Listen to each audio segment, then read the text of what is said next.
Yeah, dude, the curse-free TV. I eventually found out how to turn it off. Dude, that thing, it wouldn't even, like, it would just take out words and then replace them with other, like, words. It would replace it at the bottom of the screen. It would, like, cut the sound completely. Yeah. And then it would put, like a closed caption at the bottom, and that would say, like, darn instead of shit or something like that. And my favorite one was in the movie Ice Age. Sid the Sloth says, Bon appetit! And for some reason, it bleeped that out and said, hug appetit. And I, like, didn't even know what the word bone, like, I didn't even know why. I was like, hug appetit. I'm like, what the fuck does that mean? What is a hug appetit?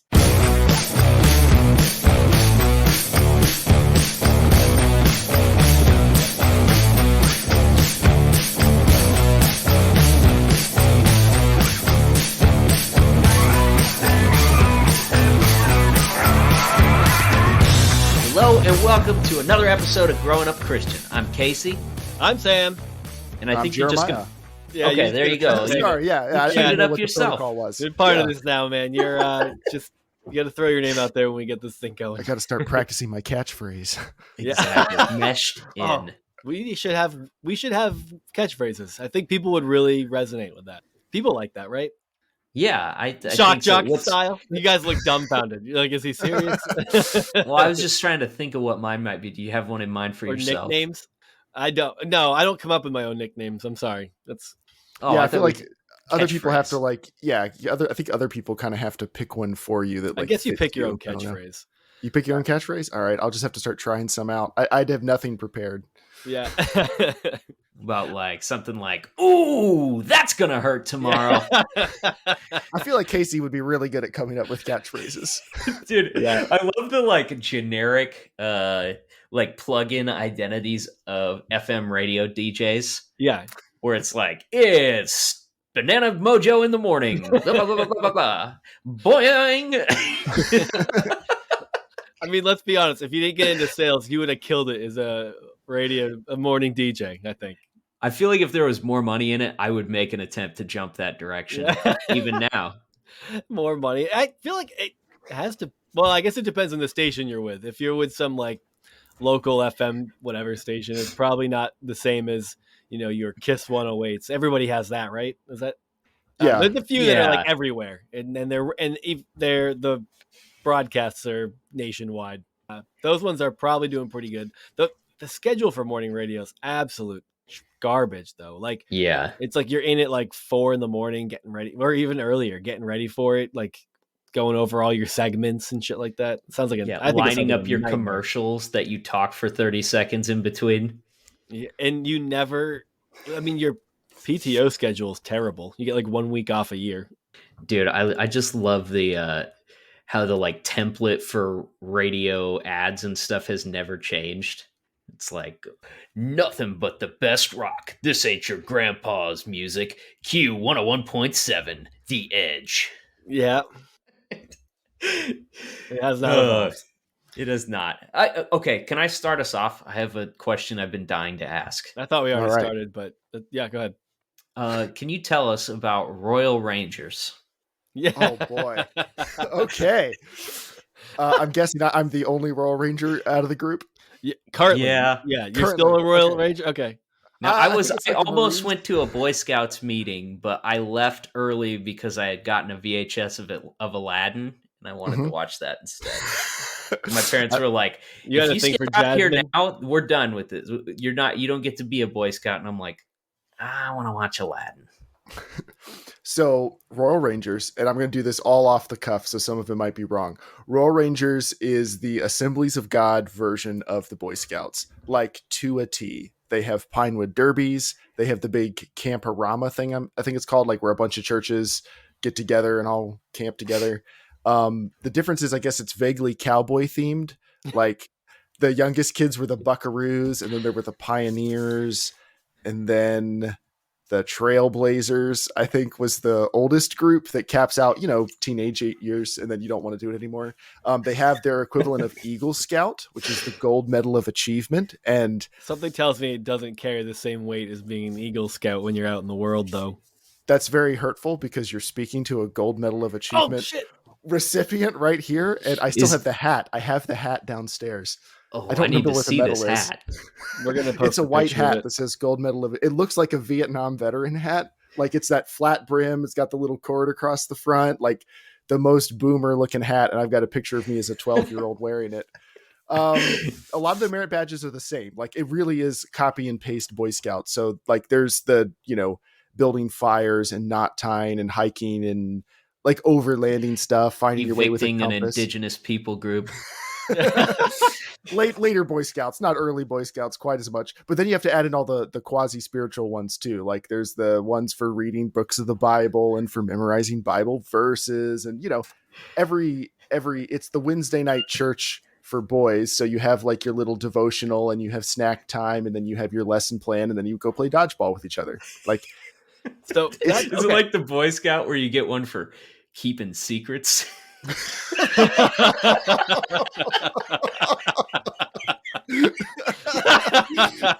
right, now I'm thinking Casey just asked that question so he could tee that joke up. He's had that stored up all week. He couldn't wait for it. Oh man. No, but we had some of those commanders, they call them. We had a couple of those commanders too. Okay. Okay. Scamander. Is that what its only divergence was from the Boy Scouts? Was literally just you would have, because the Boy Scouts was Christian. We didn't, Casey. I feel like you brought this up. Why is this? This feels familiar. I think you mentioned the. What the heck were you? What were you? I wasn't anything. Eagle Scout? No, not Eagle Scout. No, the gold medal of achievement in the Royal Rangers. Royal Rangers. I already. Yeah. Okay, it was like, but I feel like Casey brought that up recently because my first thought was I thought the Boy Scouts was a Christian. Well, they kind of are. Like officially, they are in the same way. I think like the Red Cross is Christian, kind of, aren't they? Oh, yeah. It's like I think it's very existed thin. too long. It's really watered down. Right. Yeah. I think the Boy Scouts are now. Yeah, they're the world has corrupted them a little bit too much, but not the Royal Rangers. But for most of the events, you would never be able to tell any difference. It's really just at like the devotional time and the praise and worship services and stuff at camping trips. But like it was legitimately an awesome time for me. I came from a pretty outdoorsy homeschooled family, so like this was right up our alley. And a lot of the other guys, like it's their parents are just shipping them off to go on this camping trip because get them out of the house for a weekend. Right, exactly. But like we had some interesting characters though. The main commander at our church, he was this old German man who came over, like I think he either lived through World War II as a kid and then they fled to America, or they came to America to get away from the Nazis right before World War II. But he was this old German man who was a blacksmith. And so his hands, like if you've ever seen a blacksmith's hands, especially someone who's been doing it their whole career, where like they can pretty much like drive nails with their fingertips. But he was just this small, wiry, tough as nails guy, super old. I remember he taught us, for the Trailblazers. This is a terribly formatted sentence. For the Trailblazers, the oldest group, there's a survival camping merit badge, basically the equivalent of a merit badge. And so me and some other friends did it. We did it at the commander's farm in November. It got down into the teens that night. But he taught us how to kill and pluck a chicken for dinner. Like he had chickens. And like this wasn't like eating it in the house. This was like a survival camping, situation. We're doing it in the backyard. But like in case you come across a wild chicken someday. Well, he also made us like yeah, that's true. But birds are kind of the same. But he just are easy to catch because they don't really fly the same as other birds. But yeah, he picked it up and did the thing where you just pick up the chicken by the head and then just like crack it like a whip, break its neck, and then he just chopped it off and then threw the chicken onto the ground and it ran around without a head, like just squirting blood for 30 seconds. And I remember me as a 14-year-old, I was like, oh, this is a little too much. Yeah. But then like we learned how to make our own shelter out of wood and stuff, like piling up branches and everything. And then we started out with like a big shelter. So this is actual survival tips for all the kids at home. If you need to make a survival shelter, you want to make it as thick as humanly possible and as small as possible. You want to be like packed in there like sardines, because we started out with your body heat in. Yeah. We started out with it a lot bigger and looser, and there was way too much cold air.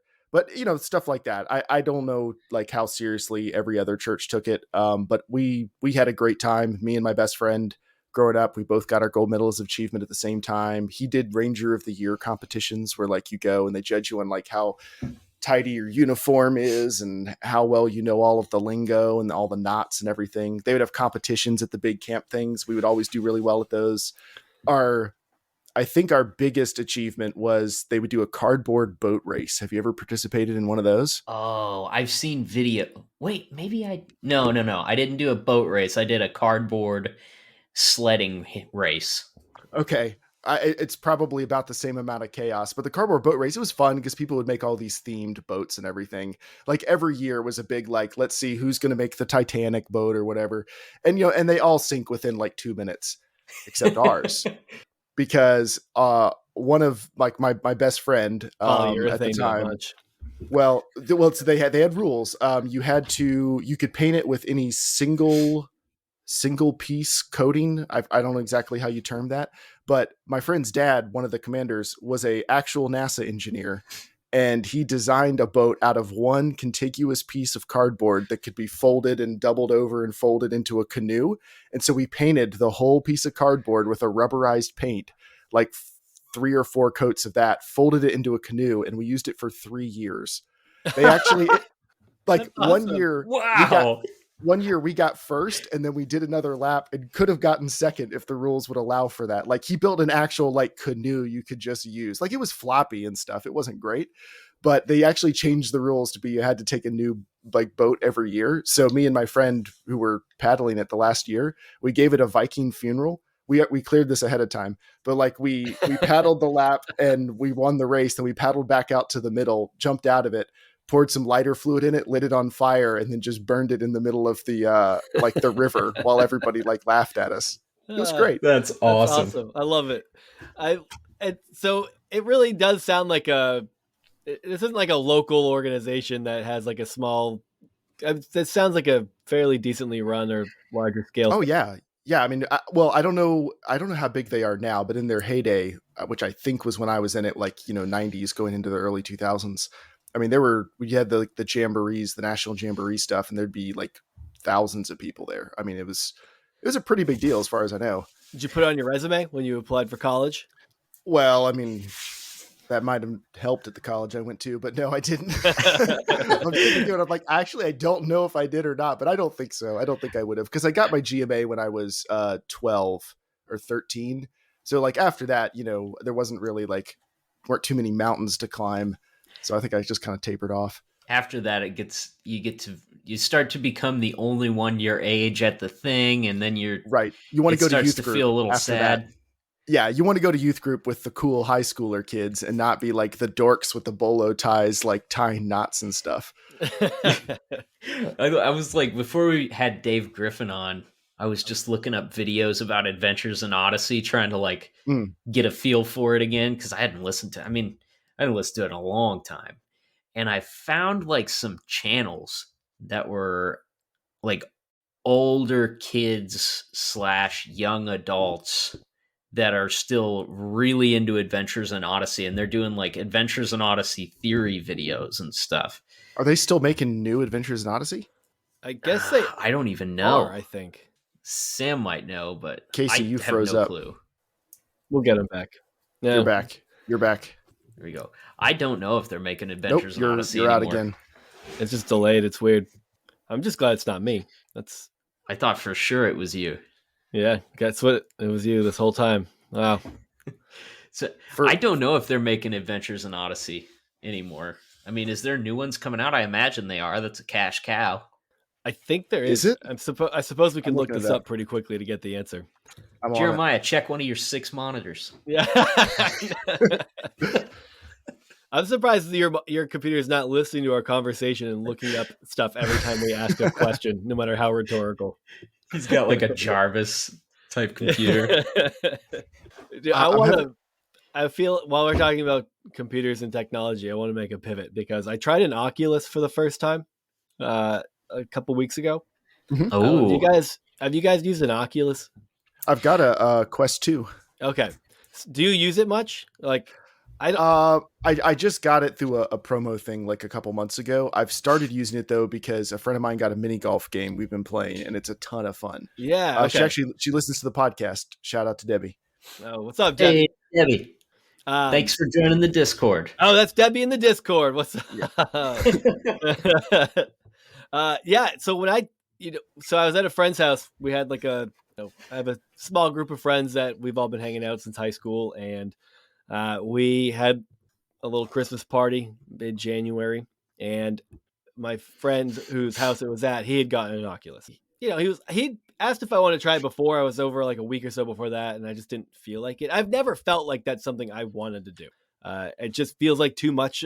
Like if I'm playing video games, my idea is I'm going to sit on the couch. I'm probably going to have a drink, and I'm just going to not move. So the idea of like putting on this like headset and holding the things in my hands and standing in the middle of the living room, it hasn't really been something I've thought would be for me. So I just passed most of the time. And then we busted out of the little Christmas party, and one of my friends tried it out, and I was like, even watching him do it, I was like, I don't think I feel like doing that. And my friend goes, "Do you want to give it a shot?" And I didn't say no, but I almost didn't even want to. But then, so I went through like a tutorial. What's the is it Super Hot? Is that the name of the game? It's like polygonal first person shooter kind of thing. But so I've seen that game not on Oculus. You can just get it. But trying it out, I was like, okay, I get it now. Like it was so fucking fun. The Oculus died while I was using it, and I was like, what happened? Whoa, where did everything go? Like I was so upset. It was so much fun playing, because like with that, like, it just, I don't know. There's probably a million different modes, but it'll generate the room, and there'll be objects in front of you. You'll have a gun. You'll run out of ammo. You can throw the gun at somebody and kill that person. And then you can like throw objects, and people get near you. You duck and you punch them, and they shatter. And I'm like, I probably looked like a fucking idiot to everyone in the room. Like everybody does, but I felt like powerful doing it, because it's like it almost feels like Matrix. You like dodge some shit and you like throw a right hook, and I felt so cool. I felt cool doing it. I'm really glad nobody was recording it, but I get it now.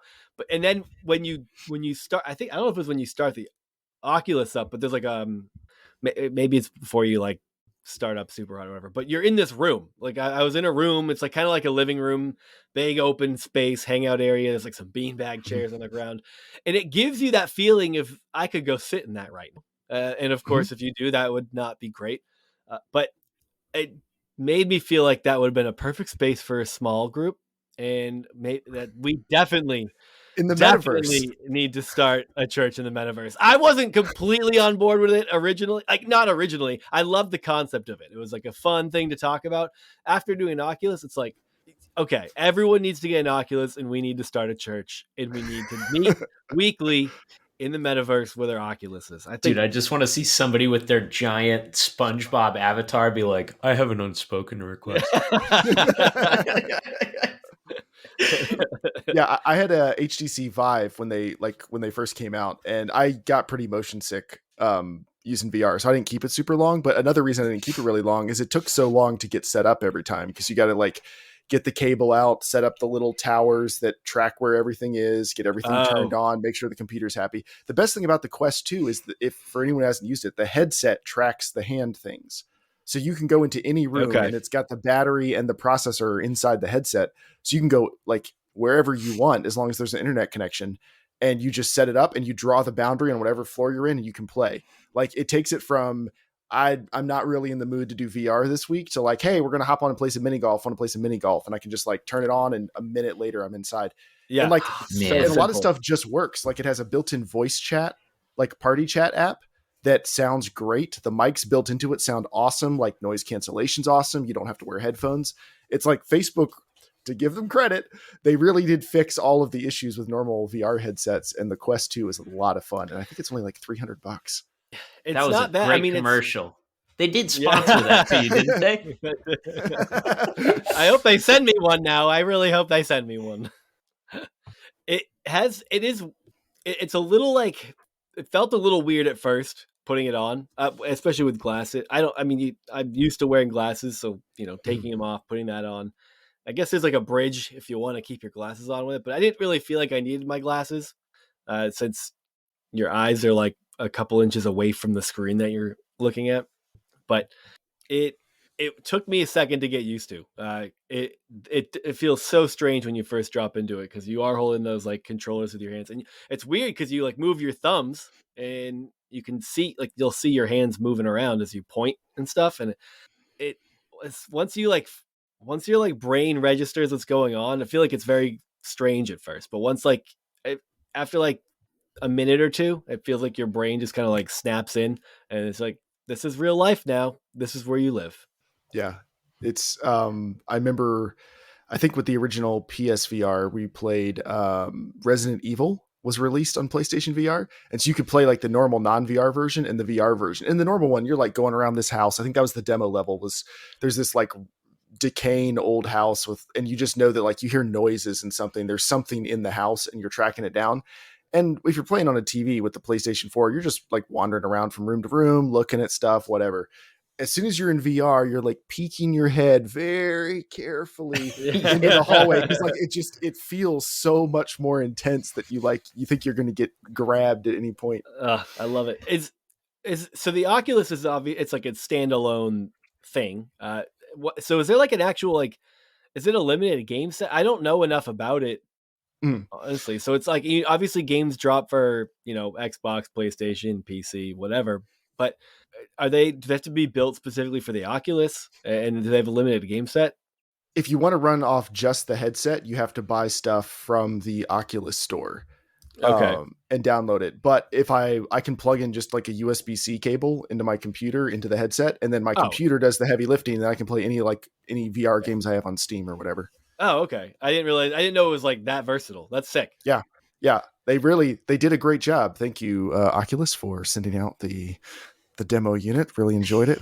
Got a lot of use out of it. Thank you, dude. I haven't hardly played an Oculus at all. I have a PlayStation VR, which also makes me very sick. I tried playing like Skyrim VR and like felt like I was gonna throw up.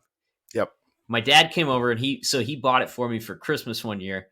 And he came over, he's like, I really want to try the VR thing. So he put it on, and we're doing like this game where you're shooting robots, right? And he's going at it, and you have to turn around and stuff like that and shoot at him and everything. And at some point, like he's got this can of Mountain Dew like sitting on the ottoman or on the like end table, and he spins and just punches it all over my living room.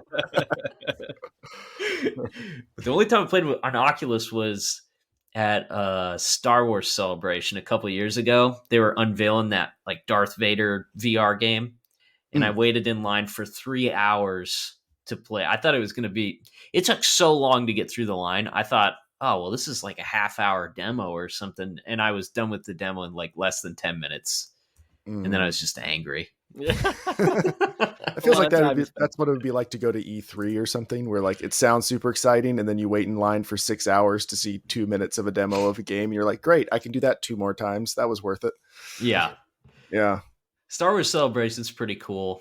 There's like a lot of things there to look at and stuff. There's usually like 6 people in one little booth, all getting Star Wars tattoos like in front of you at 10 in the morning on a Thursday.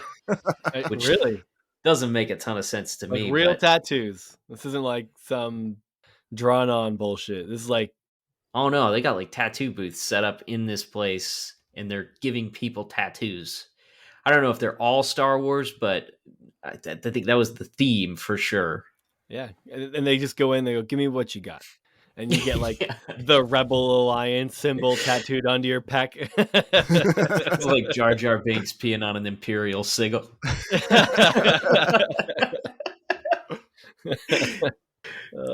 Man. Yeah, I think that's one of those things that'd be fun to go to, but I don't know if I want to be around the other people that think that would be a fun thing to go to. Like if I could go by myself, I know it sounds very antisocial, but like if I could just go wander around and see everything and not have to interact with other people that are fans of that thing, I think that would be great. The homeschooled kid. Yeah. Exactly. So in college, there was a comic book club, and this was around the time that Watchmen came out. And so the comic book club put up some posters on campus being like, hey, we're going to have like a discussion time for Watchmen. Like we're going to have like a, I don't know, just an event one evening where we get together and discuss Watchmen. And me and another guy in my apartment were like, "Oh, that sounds cool." Like, I'm a casual comic book fan. That was my first mistake. And like, I've read Watchmen. And the movie looks cool. Like, let's go check it out. And we left within 20 minutes because these people were too weird. Like, oh I boy. thought you were going to say it was like a honeypot because it was a rated R movie and no. Just going to get you on tape. This is just there are discussing two RAs. the book. They're like, yeah, let's this go is see discussing this the movie. book. And they bring the you books in. are okay. It doesn't matter what's in the book. It's a book, so it's all right. It's more moral than a movie. Yeah, right. Hey, that dick is a cartoon dick, so we're good. See that blue dick in real life, It's and we got blue. a problem. Yeah. It's not real. It's kind of see-through too, so it's not really there. I mean, it's okay. So did your parents know that there were like whole genres of comic books that are like intended for adults? Not like adult comic books, but like they're just mature stories. They're not intended to be read by kids. No, They I didn't did read not. comic books as a kid, so my parents didn't have to deal with it. Actually, I remember my parents mentioning, or I shouldn't say my parents, my dad wasn't invested in these conversations or involved in them ever, but my mom had mentioned, because I was a huge X-Men fan. People still mistake me like for a Marvel fan, like family, friends. And they're like, "Did you see the new?" And they'll like bring up any Marvel movie that came out. I'm like, I don't know why. I haven't seen a Marvel movie in 10 years. I don't know why you guys keep asking me these questions. But I was a big X-Men fan. I watched the cartoon, of course, in the 90s as a kid. And then there was another cartoon that came out in the early 2000s that I watched. But I read a bunch of the comics. I mean, I read I don't remember how many issues I read up through, but I read a lot of them. I had a friend torrent a bunch of them for me that I couldn't get. And then I was like, I actually, had a subscription to the one of the series for a while. And so like, I really loved X-Men.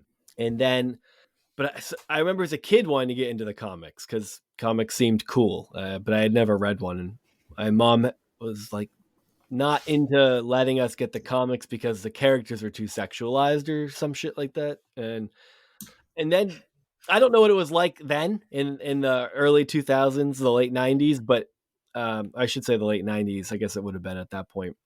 But when I started subscribing to the comics in college, I was like, I get what she was saying. Like, I know why, like a Christian homeschool mom would have an issue with. Also, I think as an 11 or 12-year-old, I would have just liked seeing Wolverine stab somebody, and I would have not paid attention to anything else. Are you That was excited like for a them? big controversy at one point. I don't remember exactly maybe like 6-8 years ago or something like that, when April was just starting to get into cosplay. Like, there was a lot of discussion over how female characters are portrayed in the comic books. Because there was like, I remember there was like a Spider-Woman comic coming out, and people were really excited. There were some people that we knew that were like big Spider-Woman fans. I didn't even really know what Spider-Woman was a thing, but this cover for this new issue came out, and the guy is just in this like contorted position, like this impossibly arched back and just like huge butt. And it was just like the most cartoonish looking thing ever. And it seemed very out of touch with where all of that stuff was headed. Oh yeah. Did you find it? Yeah. It's there's here. I'll link it here in the chat. People were mad. They were very upset. And I get it. There's a lot of butt detail. Like this costume is a little bit a little tight. Oh yeah, that is like full. That is I can see it. So That's crazy. That's basically like full butt. I mean, it's like that's I think just body paint is looks basically like a heart. how it's. Yeah. That's wild. To be fair to your mom though, like in the early 2000s, which I think is when I got back into reading comic books a few years ago, but before then it was definitely the early 2000s when I was reading most of them. And I think a lot of the character art from back then was a lot more one note. Like if you're a female character, I think there's a lot more variety in comic books. There's still, those exact comic books are still being made, but I think a lot of those artists have kind of moved on to other stuff, and there's a lot wider variety now. Like if you look at, and it's probably, this is since Disney bought them, but if you look at just an average Marvel comic these days, it's very sanitized. And all the like more grown up comics are all on stuff like Image. So interesting. Like with Marvel, I don't think you have anything to worry about. It's funny because I feel like that was occasionally like the left and the right accidentally align on an issue, and they don't want to, but like, so like my mom's like, we're not going to watch that because of how it sexualizes women. And then like the feminist argument against where the art for comics was going was, we don't like the way that women are objectified in comics. They're not real characters. They're just there to give 12-year-olds boners for cartoon images.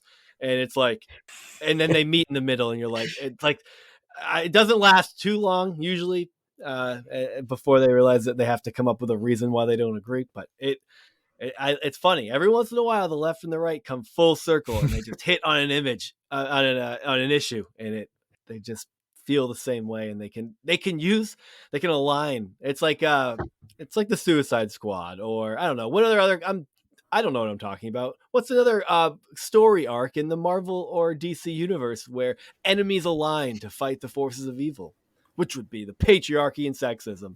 Well, I don't know about patriarchy and sexism, but I think Marvel, they're always building towards something. So we got the big Avengers get together in 2012, and then 2015, and then 2019. And a lot of those people start out in their individual movies as villains, or not villains, as anti-heroes or heroes anti each other. Then they come together. I love it. That's not, what Jesus not as would have wanted. masterfully. Yeah, not as masterfully as the Suicide Squad, though. I'm so glad they've made 2 of those. Did you guys see the second one? I haven't seen any of them. I haven't seen both of any. them. Wait, you haven't seen either of them? Oh, my wife and I went to see the first one, not knowing enough about it. Yeah, we went to see it on our anniversary. It's like cinematic poison. It's so bad. The first one, it's vile. It really is. And it's the type of bad where like you could tell they thought it was really cool when they were filming it. I don't think they thought that when they were editing it. But when they were filming it, they definitely thought it was going to be really cool. And someone was writing down like, man, this is a lot of like hype music intros. Like, how many of these do you think we can fit into one movie? And he was like, oh, another. Although apparently the director said that was the studio making him do some of those things. He says there's a much better version of that movie out there that doesn't suck. Yeah, I'm sure that's very easy for him to say. Right. Oh, this came out bad. The Snyder cut. When I first, the Snyder cut. I actually really liked the Snyder cut. I'm sorry, I don't want to derail us too much if you want to go somewhere else, but have you guys seen it? No, I haven't. I saw it. I don't see things. Stop asking me if I've seen things. Ask Casey. Don't say guys. No, you can ask me. It's fine. Casey, you're barren. I know you've seen it. How did you feel? Yeah, I get to enjoy things. Yeah. I watched the Snyder cut. I don't know. It was okay. Okay. I really feel like I need a little break from like Marvel and DC movies. Like maybe I'm a little like over saturated on them. That's I fair. need a break from knowing about. Like, there's so many. I need a break from just knowing they're making another one and it's coming out in 5 Yes, days. you have successfully whined about how you haven't seen any of them. It's I don't need to. I feel like I know how they all work, and People like them. I don't care. You think that because you haven't seen that many of them. I don't. Because I just don't there's want depth, to. Sam. Damn, I Sam. don't. There's depth. There's nuance. I watch TV shows. Oh, okay. So I gets off his moral high horse. What are you watching, Sam? I watch a movie or two a year. You know, I watch. Yeah, I honestly, I don't go out. I watch way more kids movies. I just watched fucking Free Willy 1 and 2 the past couple weeks, guys. So okay, well those are good. Get on my shit. That stands up. Yeah, they were ahead of the SeaWorld issue. Yeah. Oh yeah. I mean, it's Free Willy 2. An oil rig has a spill and gets oil all over Willie and his sister, and they have to save them. So that was an environmental Slick Willie. Yeah, I think I've heard a movie that starts that way. It goes a different direction. You know, I mean, there's all different ways to start in movies. So okay, so what TV shows though? Succession. Okay, I absolutely hear good things about that. One of the greatest shows I've ever seen. Afterlife has season 3 on Netflix, and that show is unbelievably good for anyone who hasn't watched it. That's one of my most highly recommended shows. It's a Ricky Gervais show. Didn't it just come out? It says season 3 just came out. Okay. The premise of that is his wife died and he's a miserable asshole. And but he's sad, you know, he's mourning, and it's like he watches videos of his wife, like that he had taken all the time. It's just like them goofing off, like having a great love life, relationship, whatever. Like they just really enjoy each other's company. And then he just goes to work and is a piece of shit to everybody. And it's really funny to watch, but you also watch him explore, like, it's very Ricky Gervais. If you've seen anything Ricky Gervais has done, I really like him. Some people hate him. I think Afterlife is fantastic. But is Carl Pilkington in it? I I don't know who that is. Oh man. Okay, never mind. It's Not worth explaining. Yeah, some of your jokes need to be explained on me. He is I a got it. friend of Ricky Gervais that's in a lot of his Oh, things. then probably Bald. everything I've seen from Ricky Gervais. This has like 80% of the people who've been in everything else he's done. Well, is it a British production? Yeah. Yeah, because there's only like 30 British actors, I think, and they all know each other and do great American accents. Yeah, but he did Derek. Did you? I don't know. There was a show he did Derek, Mhm. and that had. I mean, a lot of people from Derek are in that. Like the girl that Derek liked was his wife in Afterlife. Like so many people from Derek are in Afterlife. And what was his? I feel like he has another show. There's a bunch. That's slipping my mind, but I don't know. I'm not going to rack my brain for it. But anyway, I don't know. And then I guess I'm also Righteous Gemstones is currently going on. Oh yeah, how's season 2? Season 1 was It's- awesome. I'm a little behind since I started grad school. I should have given everybody an update on that if anyone wants to know about my life, but we're 35 minutes in, so we're not going to do that. We're going to save that for another time. It sucks, but anyway, that's all there is to say about it. It's Sam, not I feel fun. like you want to talk about grad school. I'm maybe. just really overwhelmed right now. I don't. That's all. Okay, all right. We can talk about grad school next time. Yeah, no, it's fine. We'll see. We'll see. Maybe some really cool things will happen next week, and we'll have something great to talk about. I had a question, and this is rapid fire. We're just going to do this quick, and then we're going to close out. But when you had talked about going to see Just Watchmen, Just think- Watchmen. Yeah, we'll go with Watchmen. cool. I had remember that being real big hype. I was in college when that came out, and it made me think about what some of the big hype like movies were. Like I feel like in college there was a few that came out and it was just like, holy shit, everybody saw that. And not so much in like a big blockbuster vibe, but in like a, going to Liberty University, there was like movies that came out that were like not R-rated that I just remember everyone on the dorms being like, oh my God, have you gone and seen this movie? And like, everyone made a big deal about it. And so Taken. like, not Yeah, really. I was about to say Taken. That one for sure. The one that comes to my mind is like, this is very Liberty approved was when Dan in Real Life came out. Nobody would shut the fuck up about that movie. I don't know what that one is. That was I a know what Steve it is, I never Carell saw it. and who's the comic that people really hated after a while? Good looking Dane Cook? Dane Cook. It was like a Dane Cook and Steve Carell movie, and I didn't really like it when I saw it. I thought it was fine. It was just a little kind of bland, but that was like, I don't know, maybe it was like a converging of families kind of movie or something like that. But I just remember everyone talking about it. I think I saw it twice at the Dollar Theater, of course. Shout out to the Dollar Theater that I guess doesn't exist anymore. It's a trampoline place. The stickiest floors in Lynchburg. But Taken, I don't know if it was like this for you guys, but like a couple guys when it hit the Dollar Theater, a couple guys from the dorm went to see it at like 4:45 on a Friday or something, and they came back like they would not shut up about how amazing it was.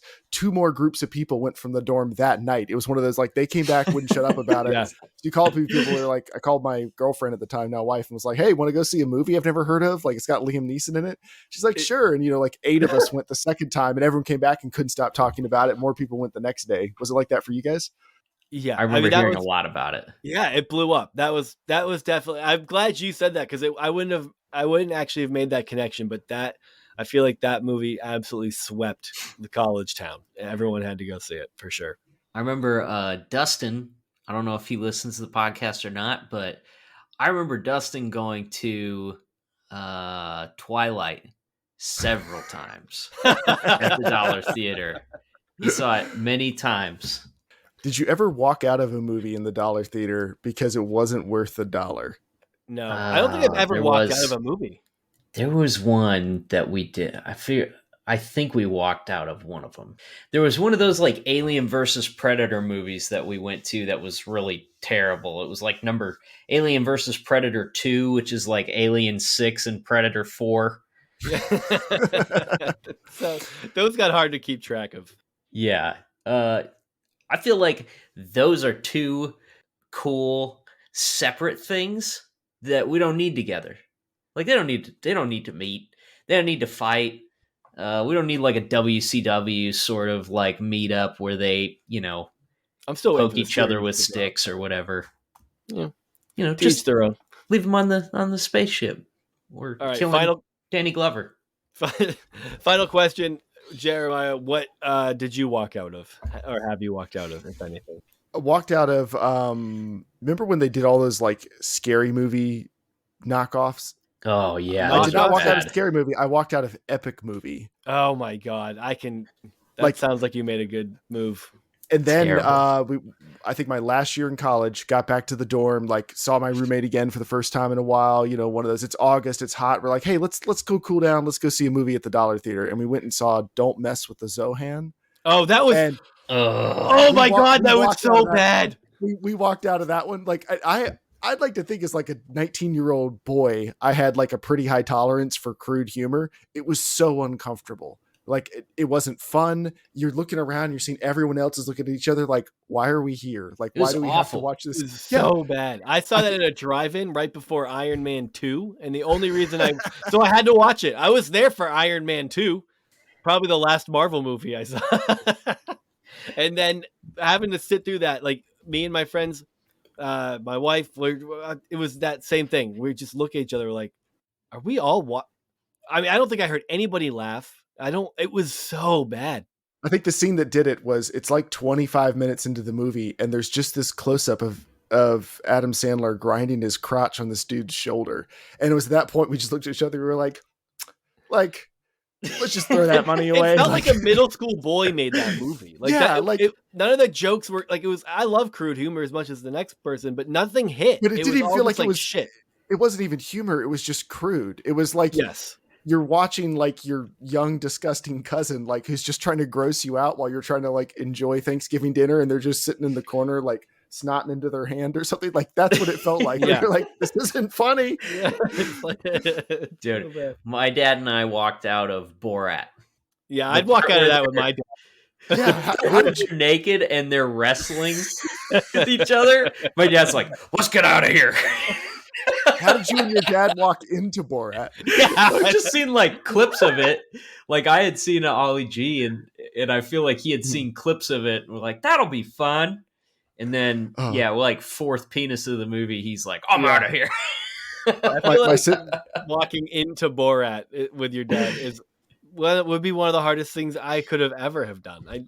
Well, current me has would enjoy the torture side of it, making him sit through it. Yeah. Like let's get out of here. Really No, enjoy we're making staying, him Dad. uncomfortable, Yeah. You're like, no, Dad, there's a really good message. We got to keep watching. Stick with it. He gets saved at the end, Dad. Just wait. My sister-in-law, her mom, who is about as like conservative as you could possibly get, she and some ladies from church went and saw Magic Mike as a group. Oh, Jesus. And I don't know, like, what did they think that movie? Like, I They don't feel knew. like exactly. They I were feel like so that's one of those horny. things, like, you can't not know what that is, unless, like, maybe she got suckered into the group and they were like, "We're going to see a movie," and she just blindly trusted them. Like, I cannot imagine her ever going to see this movie voluntarily. I don't know about everyone else in the group, but like, someone had to know. Like, the poster is just they're like wearing chaps and stuff. Yeah. That felt like I wonder what this is about. As they're like going Popcorn through a butter midlife all over the crisis. seat. Yeah. Okay. Our guest, Seth David, is I call him Seth Allen when we introduce him because that's how I know him. I grew up with Seth, but I was interested in having him on the show. One, because I think he's an interesting guy. Two, because he started a music kind of community. He's a very unique person. He has like a very alternative interests when it comes to music. He understands music really well. He's just a neat person, and he started just kind of this music community online that popped off during the pandemic, and he ended up getting a whole bunch of people following his Instagram page. And I don't know, I thought it was really cool. I liked what he was doing. I think he's always been a good guy. He's always been one of the things I've always loved about him is that we grew up in growing up in conservative evangelicalism. Your true self can get beaten out of you if it's a little on the outside. And that never happened for him. No matter where he was, or who we were with, he was kind of always unapologetically himself. And sometimes that was weird. And sometimes I was like, why are you doing this in front of our parents? Like it was, weird shit like that. But I always also respected it, even as a kid and as a high schooler and then in college. Not that I really recall crossing paths with him too much in college, but he also attended Liberty for a short period of time, as you'll hear. But just a really great guy, neat person, and it was really fun to have him on. And I think you guys will enjoy what he's doing. We'll enjoy the conversation, and if you're kind of into some bizarre sensibilities when it comes to music and music theory, I don't know enough about music to really, get into what it is that he's doing or what it is that he likes to do. It's very avant-garde, yeah, like off the wall, like interesting sort of stuff. Yeah, very cool. So anyway, without further ado, here's our conversation with Seth David. Holy shit, everyone! It's 2022, and what better way to bring in the new year than with Captain Cecil's coffee? New year, new coffees. With flavors like Atlantic and Daymark, there is a host of single source blends, one that is surely going to fit your palate and make your morning a lot better. Captain Cecil's proudly donates 10% of all sales to various lighthouse preservation organizations across New England. Going into the holiday season, he offered us a very generous promo code of 20%, but because Captain Cecil's loves us and the growing up Christian community so much, he's decided to extend that 20% to our listeners going into the new year. So go to CaptainCecilsCoffee.com and remember to enter the promo code GrowingUpChristian at checkout for 20% off your order. And of course, all orders over $50 get free shipping. That's CaptainCecilsCoffee.com. Enter promo code GrowingUpChristian. God, I'm so horny. No. Hey, everybody. We are back with our guest, Seth Allen. I'm super excited to talk to you, Seth. So for the listeners, where Seth and I go way back. God, how far back? I mean, elementary school? Yeah, probably 22 plus years. Yeah, it's way back. I mean, because I moved so Seth and our families met when we lived on the Cape Cod, Massachusetts, for you locals. Everyone else, look it up. And it was a homeschool co-op. So I think we started doing those when I was in around middle school. So, which would have put you a little bit younger for homeschoolers. Yeah. Latchkey. I forget, Seth. I think you're about 3.5, 4 years younger than me. So yeah, that always was like a little bit of there was always that gap. So our families were close. He has an older brother, Jacob. Him and I are like the same age. I have a younger brother, and him and Seth are the same age. And our families would always get together, and we would always do stuff together, but also just fuck off and separate sometimes because the older guys wanted to do older guys stuff. I don't know. Talk about jerking off and shit like that, probably. It is funny to think of how like age disparities work. Like you were 13, I was 10. It's like, oh my God, like impossible. Like I cannot be affiliated with. And it was like, no, I just want to go in the upstairs room. Why are we always in the downstairs room? Yeah, we want to play Legos. We don't want to use Playmobil anymore. Right. Yeah, dude, it was like, why are we on the GameCube and they got the Xbox? There's like an escalating different like variance in age as you get older and older. Like larger and larger gaps make more sense, like, for a 30-year-old guy to date an 18-year-old girl. It gets beautiful. It's a little weird. No. That's what you're going to say. I think it's like your total different stages of life, and I don't know, but for a 54-year-old guy to date a 42-year-old lady or vice versa, it's not that big of a deal. Dude, yeah. I can't even have a conversation with somebody who's like 20. I like tried once and I was like, oh, I cannot do this. You are such an ageist. I didn't realize you turned into such a... Yeah, I'm horrible. It's not... You've changed a lot, so this is going to be a weird conversation. It is like I think that I'm having a conversation with somebody, and then I realize I'm like, no, you're like speaking a different language than me entirely. It's like, well, no, like I made this mistake once. We were in graduate school. We were sitting at this diner, and somebody from the orchestra came in, and she was an undergrad, and she was like 18 or 19. And we're like, oh, hey, come sit with us. And then like within like 45 seconds, I was like, oh, this is a mistake. Yeah. Yeah. It's like, I don't the difference know. of priorities. It does get a little bit harder to mingle. I remember at work, there were some people who I would, it was like kind of like a step, like a few years apart between each person. But there's like, after you have 4 people a few years apart, like the difference between you and the youngest is a good bit. And nice kid. But it was like, there was an obvious, especially like, it's like her first real job. She's kind of learning how to like find her way, looking for like that next step in her career. I've already given up. Everything's hopeless. So there's like that difference.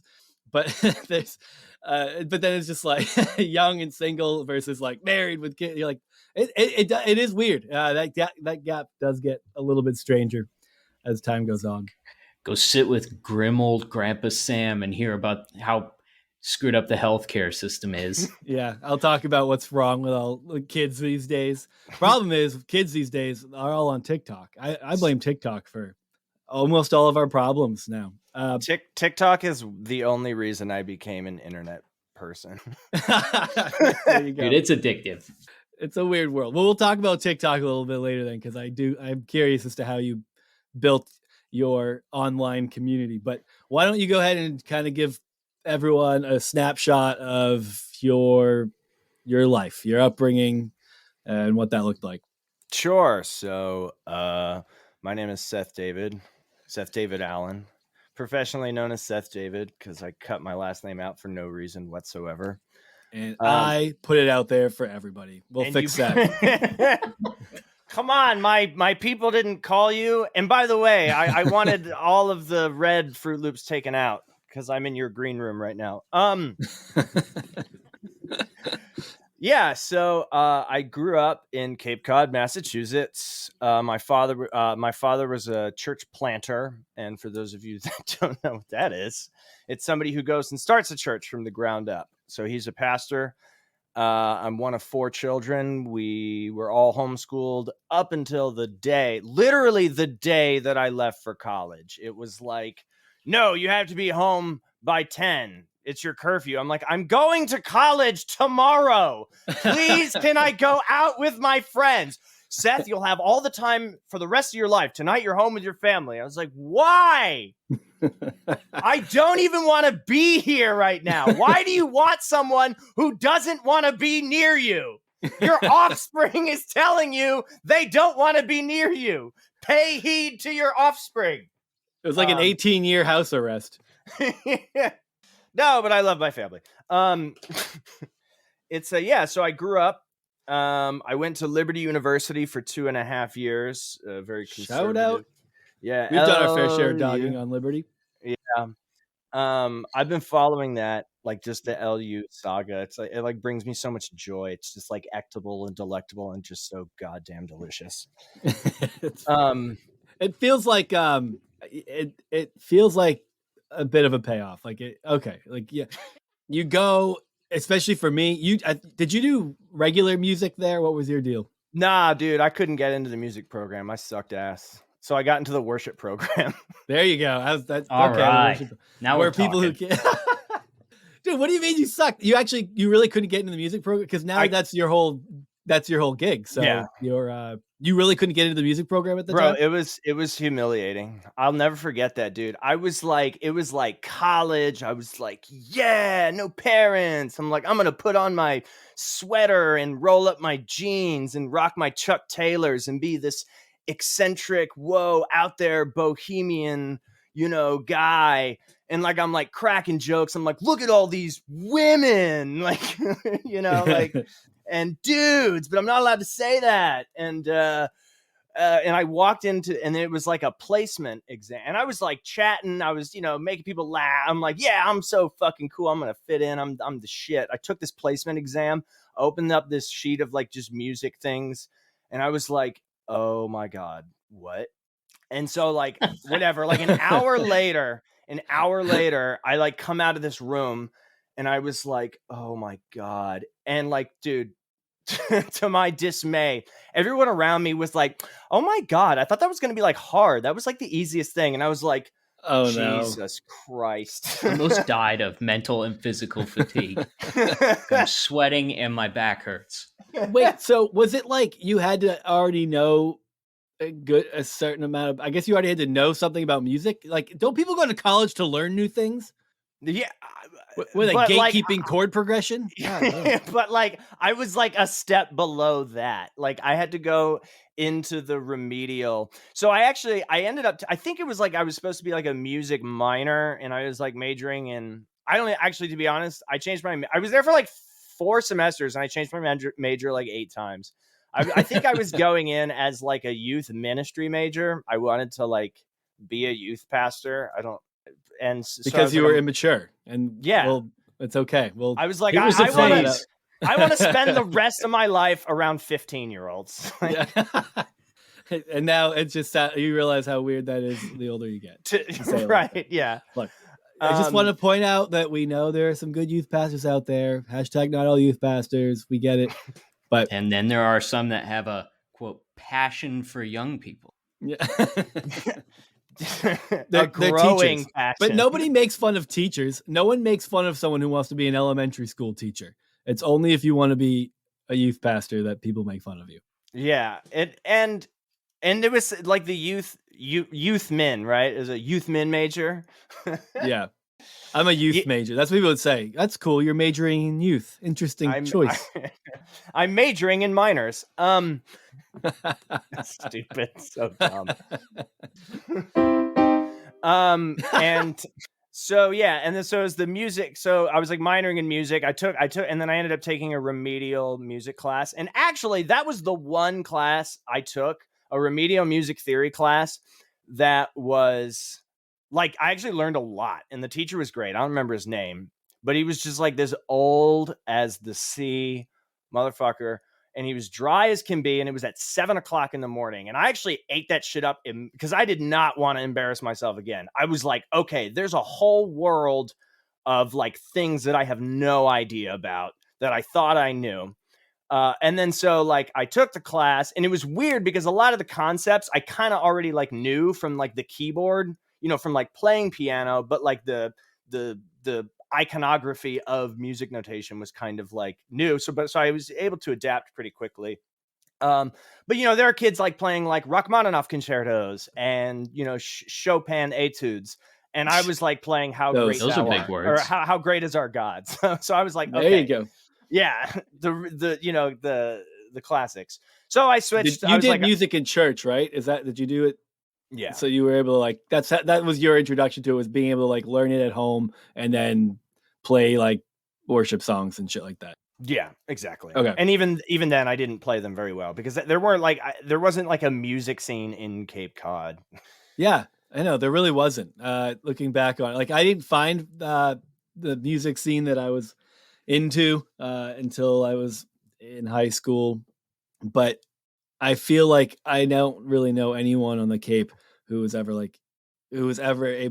got into the same kind of music, or if they did, it was like there was no access to it. You're not going to shows really unless you're going to Boston, but there's not a lot of people around who are interested in the same thing. Like I feel like I was surrounded by people who developed similar interests. What do they say? Like art stems from struggle, yeah, pain. And yeah, hence there's no art in Cape Cod.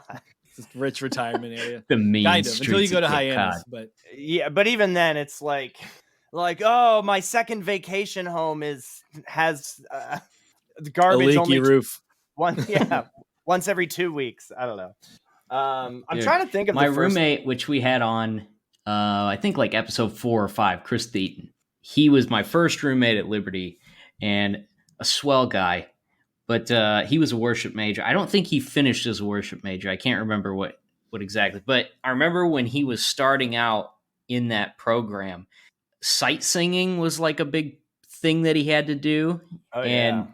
I'm sure Chris has grown into his voice. At the time, he was struggling.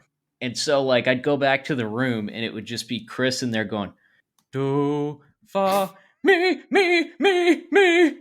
It was awful. And I didn't know what he was doing. I kept thinking like, I'm going to have to say something, but I don't want him to hate me, but this is terrible.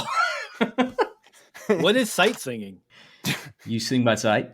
So I don't know what that means. You get a melody, a notated melody, and then you sing the solfege. Like literally like do a deer, a female deer, a drop of golden sun. Like literally solfege. So if you were gonna think about guitar tabs, but for your face. Yeah. Guitar but what tabs. is I still don't see where the sight comes into play. Well, you look at a sheet of music and you're supposed to visually determine. Sight singing. Took me a second to get there. I made it. We can move on. Tucker Carlson. But it's seeing. That's a totally different thing. Seeing, songing. Sing, song, say. So I went to Liberty and for 2.5 years, dropped out. I think I actually like on my transfer I like failed classes because I just stopped. It was one of those classic like you just stopped going to class. Actually, I think I went to the classes thinking that would be enough, but like I didn't do any of the work. And then when I would turn in an assignment or two, and at the end I was like, what? How did I fail? I was at every class, and the professor would laugh at some of my jokes. I'm like, what? Like, you didn't read the rubric. You're like, what? Yeah. Class is only 10% of your grade? Why was I even here? Yeah, I could have gotten a 75 without showing up and just doing the homework. I failed classes for not showing up. I grew up with the participation award, so that was my training. I mean, homeschooled your entire life. You kind of just you have no gauge for your ability. Honestly, like I was convinced. Hey, thanks for showing up. Yeah, right. Like I had no idea where I was going to stand when I finally went to college. It was like really scary because you're like, I have nothing to compare myself to my entire life. There's no there's a grading system sort of, but I don't know. I was like, I don't know anything when I went to college. I was convinced that I was going to be the dumbest kid in the room. Thankfully I wasn't. So I guess shout out to my mom, but I don't know, man. It's tough when you first show up. It's like I don't know how this is gonna go. It's scary. It's the exact opposite of my approach. I showed up thinking I would be the smartest person there. That was me. It's just and then you ended up. Were you sorely disappointed too? Yeah. And then literally within like the first hour of me being there, I just bombed a placement test, and then it was just downhill from there. Yeah. What other majors did you blow through before you were switching up? Youth min, music, worship, music, communications. Actually, I killed at the communications stuff. I was good at the public speaking things. That says a lot about you and me. Yeah. Casey was a comms major. Yeah. Dude, this is crazy. I had classes in print media, like newspaper classes. And this was when Twitter was first. There's this new thing called Twitter. And an assignment was compose 4 tweets. I'm like, what the fuck? What is that? Yeah. 4 tweets. Yeah, I was like, that was back when there were only 40 characters too, right? Way easier. Yeah. Now that'd be twice as hard today. So yeah, communications, youth ministry, worship, and I think I had a stint with not the non-youth major, but just ministry, youth ministry, and then grown-up ministry. It's was there just a straight up ministry major? Pastoral? Pastoral min. I think I did some of those. So yeah, I guess it was 4 majors, 4 semesters. I mean, isn't that how that's what college is? But at some point you're just paying to hang out in the dorms and tell your parents you're going to school. Oh yeah. I took school very seriously, fellas. I'm the odd one out here. You did. You took it very serious. Why I was serious. I was a serious man who got a Bible degree, and it really paid off. So, Do you remember who your public speaking professor Dude, was? Was it an old guy?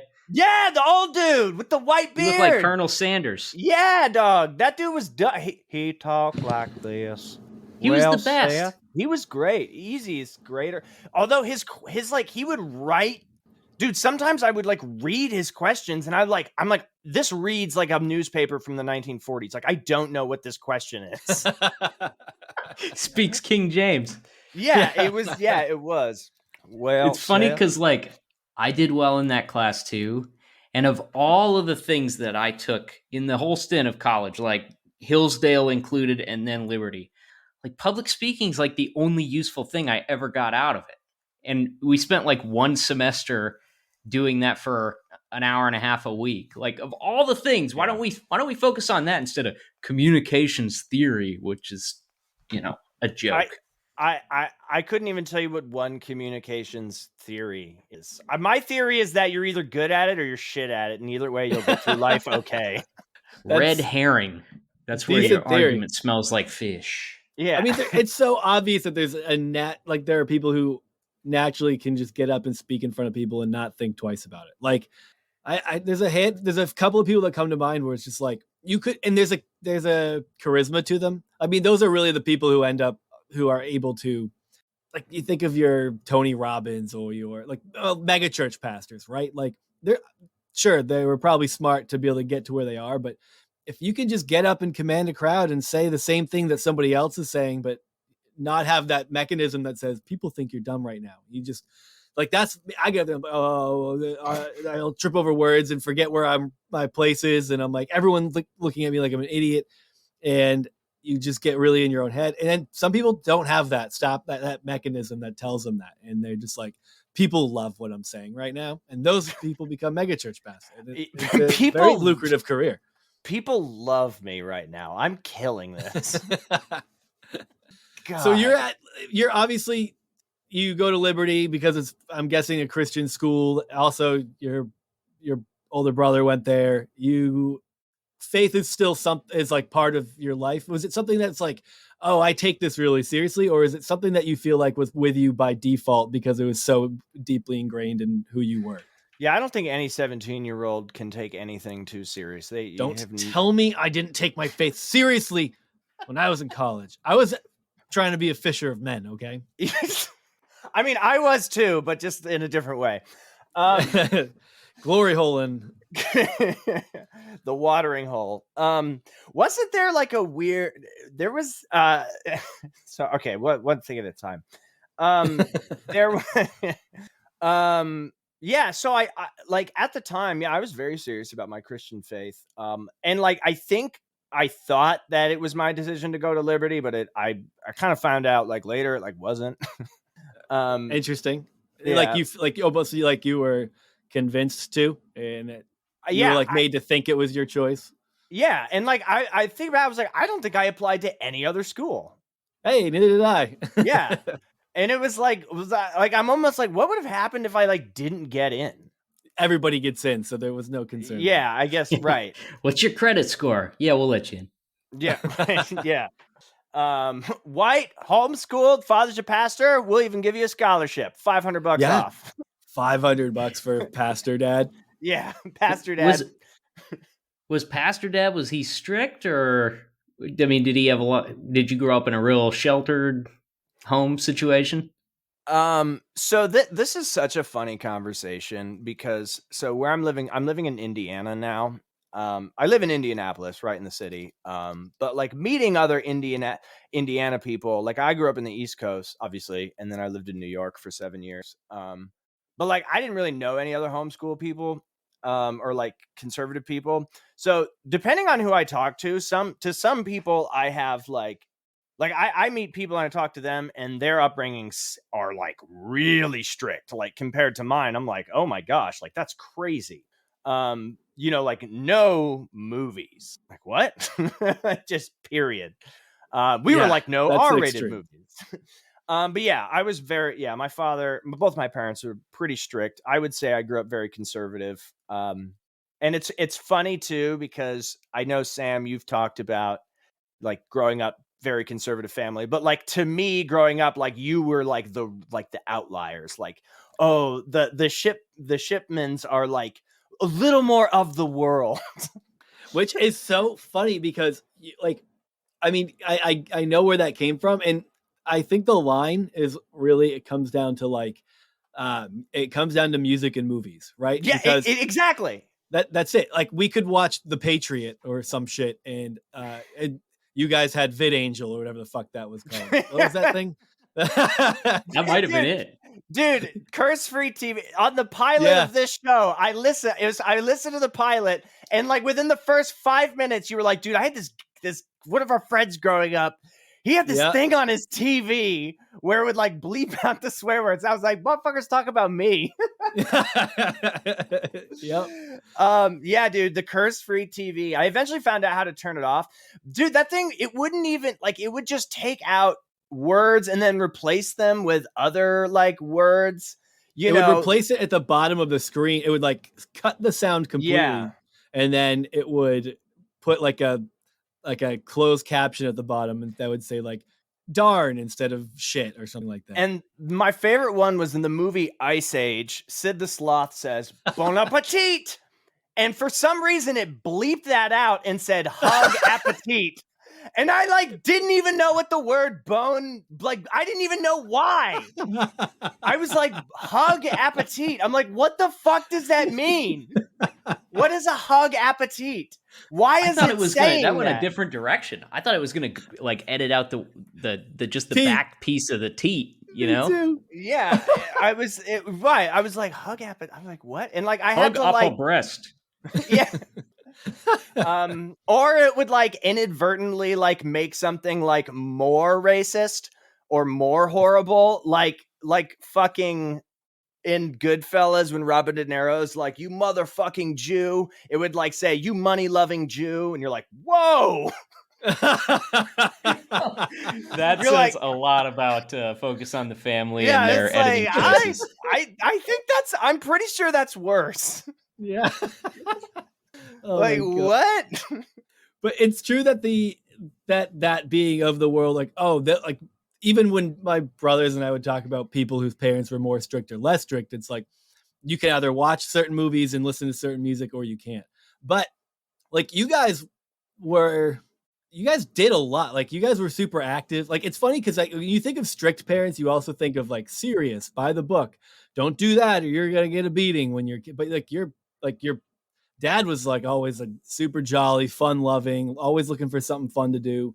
Like very involved as far like at least when I was around, and that's like so we kind of didn't fit the mold of what you'd expect for like maybe what you would consider a strict parent. Yeah, and I guess that's kind of why it's like weird for like totally like my parents were like athletic, active, like camping and sports, athletics, you know, all kinds of activities. Yeah, my dad, as you described him very well, very jolly. I don't think I've ever used the word jolly to describe my father, but that's like spot on. He is jolly.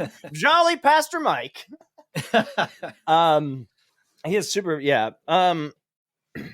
So yeah, it was more strict when it came to media and like obviously like conservative ideology. And you know, I have a lot of like things that looking back on that, have like I guess systematic biases that were just implicit throughout my upbringing that like are even like still to this day, like things like come out of me and I'm like, what the fuck is that? Where did that come from? Yeah. It's like that leftover programming. That's just like, hasn't been defragged yet or something. People still defrag things.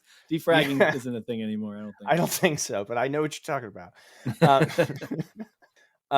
So yeah, like with media and like socializing, very, very like we did a lot of things. We were out with a lot of people, or like we were out doing stuff, very active in general. But like when it came to socializing, like like non-Christian friends was like not a thing. Even like non-homeschooled friends. You know what I mean? Or not like it wasn't so much like, like where would I meet non-homeschool friends? Like kids on my street kids on I remember my friend Anna growing up, Anna Catino, she lived a few houses down. Like, we'd hang out. My parents didn't stay, but like at one point it was like I wasn't like allowed in their house.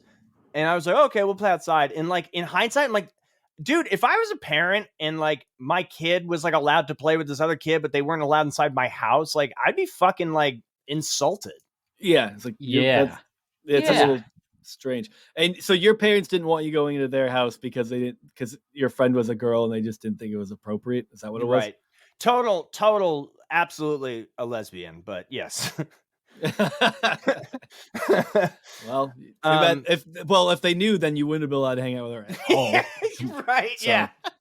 They'd rather, it's like, okay, we'd rather him maybe stumble into the sin of premarital kissing, but it's definitely not the sin of hanging out with a lesbian. We can't. I'm just kidding. I don't want to. I feel it's weird. I usually could feel like more comfortable throwing shade when I don't know the person's parents. It feels a little weird. Right. I feel like there was a weird contradiction in the way that we were taught some things. Like like my school books would talk a lot about evangelism and sharing the gospel with non-Christians and reaching out and witnessing to people and stuff, but we weren't really encouraged to talk to people who were outside the church ever. And if for instance, like somebody came to youth group that we didn't know, it was like everybody was supposed to be like very friendly to them, but you were to like be cautious about getting too close to them because you don't know who they are and who they might, what kind of habits they might have and stuff. It's like you can interact with people out there if you walk in your school uniform, hand them a tract and say, "Would you like to come to church, please?" But that was it. Yeah, that's so weird, man. Especially like that juxtaposition of encouraging witnessing, but also not letting you, not even visitors, dude. That one's blowing my mind. Visitors to youth group, because for me, it always seemed like it was okay. It was safer to get close if the unbeliever was the odd man out, right? If it was like two Christian friends and one non-Christian, well, then we're working with a healthy balance, and the more Christians, the merrier. But if you're surrounded by a bunch of we just have to always non-Christians, outnumber them. yeah, it was like an outnumber game. It was so like if you were surrounded by non-Christians, like that's when you start getting the warning messages. Like when I joined a band in high school, and it was me and Jesse who were Christians, and then three other kids who weren't. That's why it was like, whoa, so you're in a band with people who aren't? It's not a Christian band. It's like, no. Well, but my friend Jesse's a Christian, and we're like we draw lines on what we can and can't say. I have this sick abortion is murder shirt, so I'll also. I had to bring my T-shirt and bumper stickers. Yep. Well, I think did I mention that before? That the first show we played, I wore an abortion is homicide shirt. I think I mentioned. Oh man, you got him pinned on that one. Yeah, no, he saw the pictures. You could probably still find him on Facebook. But did you also still have the cornrow or the beaded braids? Oh, no. That was only a little. That was a very short thing. I went to. I don't know that we've talked about that. Is it because was it a missions trip? Maybe. Yeah, I went to Jamaica on a missions trip and came back with my hair braided and beaded. So had like a Dolezal stage. I'm sure that was cultural appropriation. Absolutely. See, it would have been better if it was like a white missionary did it to you while you were in Jamaica. Yeah. You didn't even pay a local. Did I? It's a good question. I actually have no recollection of it. I would have forgotten about that memory entirely. That memory was lost until this conversation. So thank you. That's what I do, man. It's out there in the ether now. Yep. I think so. I should say that was not official policy at our youth group or church. Nobody outright said that you shouldn't get close to people of that are outside the church, but it was always kind of like implied.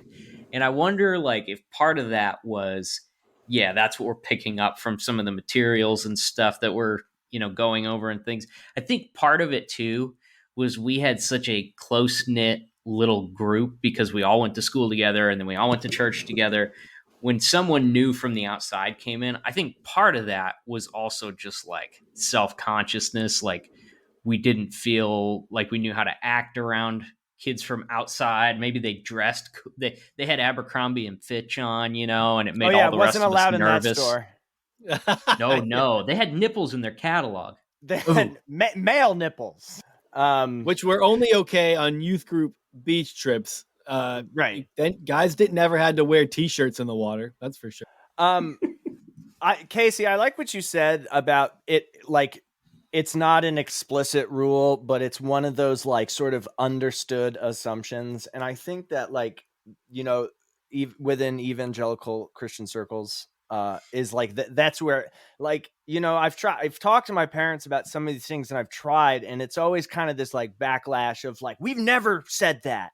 We never would have done that. I'm like, okay, just because you're not spelling it out in plain English doesn't mean that, like, I'm not imagining these kinds of things, and yeah, a lot of those sort of like unspoken rules, of not being It is able. weird how like some of those back up like your negative natural instincts as a self-conscious teenager. It's like we've talked about with homophobia. Those you can take passages in the Bible to mean that sort of thing, but what's actually happening is people who are homophobic a lot of times are using that Bible passage or whatever to reinforce their homophobia. Like, yeah, okay, I don't like people like that, but I'm also correct according to the Bible. It's like that's what we did as teenagers. It was like, I feel nervous and self-conscious around these people who are cool and not a part of our little group, but it's kind of a good instinct for me to be nervous about them because who knows who they could be and stuff. If they want to come over here and wholeheartedly join in and wear a matching polo shirt with us or something, then we can talk a little deep. We can find out what video games they have.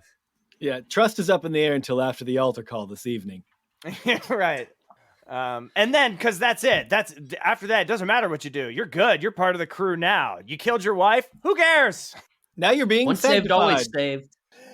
That's my favorite term is just anytime you call out poor behavior or anything like that, it's like, well, we're all in the process of being sanctified. Okay, so that means nothing, and we're just saying things and making things up as we go. Okay. I'm busy taking a long, luxurious, sensual bath in the blood of the Lamb. Thank you very much.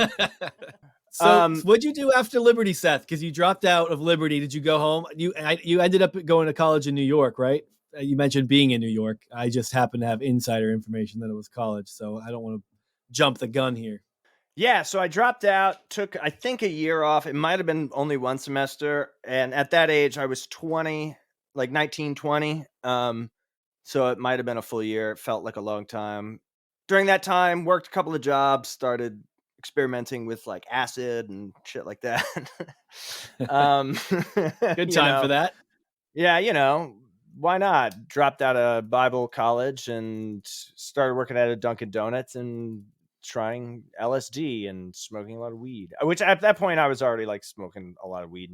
That I learned all that right at Liberty. It was awesome. I found a crowd very quickly of, I was like, that's the people I want to be.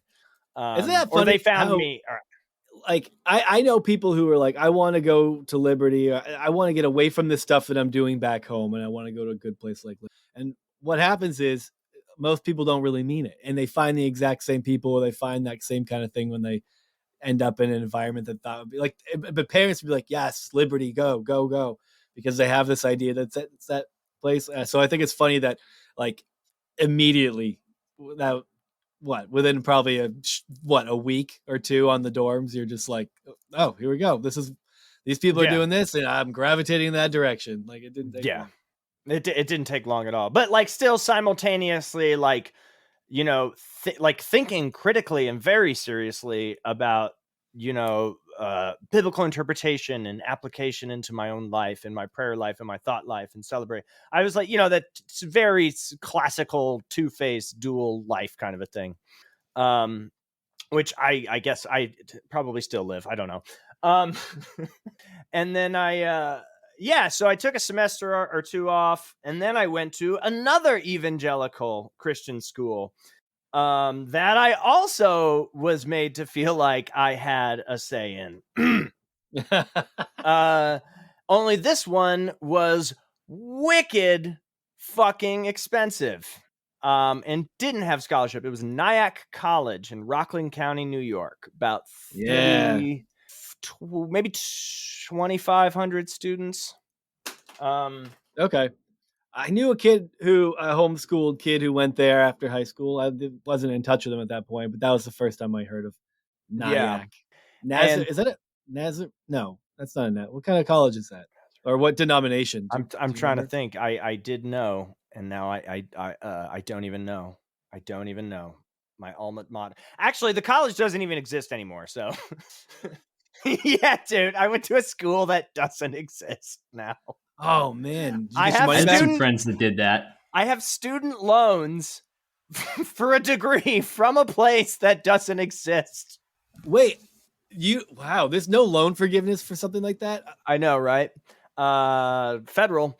They actually do have another campus in Manhattan, so it's not totally gone. But it's that beautiful part of New York, overlooking the Hudson. Gorgeous campus. Met some great people there at Nyack. Nyack was much better than Liberty. I actually don't really have much problem with Nyack at all. Like from a lifestyle standpoint, people from New York, totally different demographic. The dean was a Hispanic woman. Like that would not exist at Liberty.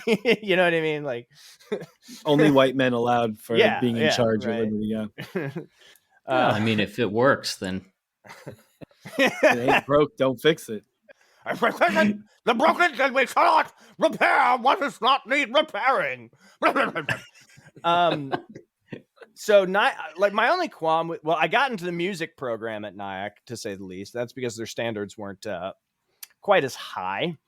It was definitely one of those schools where like they knew they were small and they weren't about to like fail anybody. So you kind of like, I think you could probably get by with pretty much anything. Which now they don't exist. So they must have recognized their potential for no longer existing at that time. Yeah. Hey, if it works. What was like so you knew you wanted to do music. What did you want to do with music when you were in college at either place? Did you have like a vision for what you wanted to do with it? I don't even know what I want to do with music now. So when I went to Liberty, if I'm remembering, I guess I wanted to be like a hip worship leader. Like I actually saw like these, we like these churches that like, I'm like, holy shit, you guys got fog machines? Like that's dope as fuck. And like, oh, your band's actually like kind of good, or you know what I mean? And I'm like, you all have awesome hair. You all wear super skinny jeans. You're all wearing flannels. You all look the same. You have the toms. You have the look. And like all the worship majors, there was like this weird hybrid, because that's when like, Christian metalcore was like at its fucking peak. And so like every worship major, like the Venn diagram of like metalheads and worship majors, it was like the same. It was overlapping big time. Yeah, totally. And then you would always point out the bands you knew who also did worship. It's like, did you know the singer for Life in Your Way did worship at his church on the weekends when they're not touring? And everyone's like, oh, no way. Bro, have you been to a For Today show? It's like a church service. Dude, we did a heavy metal version of How Great Is Our God. Somebody actually told me that. It was like, it was sick. It was like singing, then it was like, yeah, great. Yeah, you sick, bro. I'm like, holy shit, that shit must have been lifted up. I don't know. But like, ABR covers literally everything, so they're like, everyone else is like, we can too, right? We should do that because everyone's trying to be them. And so I if I'm remembering, I think that's what I wanted. I wanted to be like a hip guy who did music, and like I actually don't even know. I truly didn't really have like a vision for myself. I just like, I didn't even know what being a musician was at that point. Like, you know what I mean? Like to be a professional musician. Like if you had asked me, I would have been like, I just want to have like a room that's just got like, you know, music paper all over the floor and like instruments everywhere and it's messy and I just write music, which is exactly what my life is like right now. And I'm depressed as fuck. Like, Well, careful what you wish for. yeah, like I basically what I wanted. So here's weird. I guess essentially what I wanted is pretty much exactly what I'm doing right now. So I wish I could go back and be like, nah, you should do something else. You Or nailed you it. should work. You should aim higher, Seth. Aim higher, Seth. It's never too late. It's never too late. Yeah, except for like now I'm having like knee problems and I realize that's something I'm just going to live with for the rest of my life. So it's like, I know that's like 1 foot out the door already. Yeah. It sucks when things start falling apart physically Yeah. for you. I'm like, Yeah. oh, I've been sore for the past. I guess I'll never be a mountain climber now. God, I was really looking Right. forward to that in my 40s. Like, I wonder if basketball is still in the cards for me at 30. Dude, it is funny how like your outlook on your childhood dreams like changes as you get older. Because you know, I think if you asked like 10-year-old me like what I wanted to do when I grew up, I would have probably been like, well, I don't care where I live. I mean, I just want to spend money on cool stuff. So I don't care. I could live in a trailer. It'd be fine, but I want like you know, a big dog. I want like an old car in the front yard that I can work on, a trampoline. I'm going to listen to music super loud. It's like the archetype of a white trash dude. Like I was basically like aspiring to be describing I the was Red like, trailer I park? was like, I know people like that. So where did music take you? You got from Nyack. I mean, you obviously have a career in it. So you do that you become a music major at Nyack. What did that look like? By the time I got to Nyack, I decided I wanted to be a composer.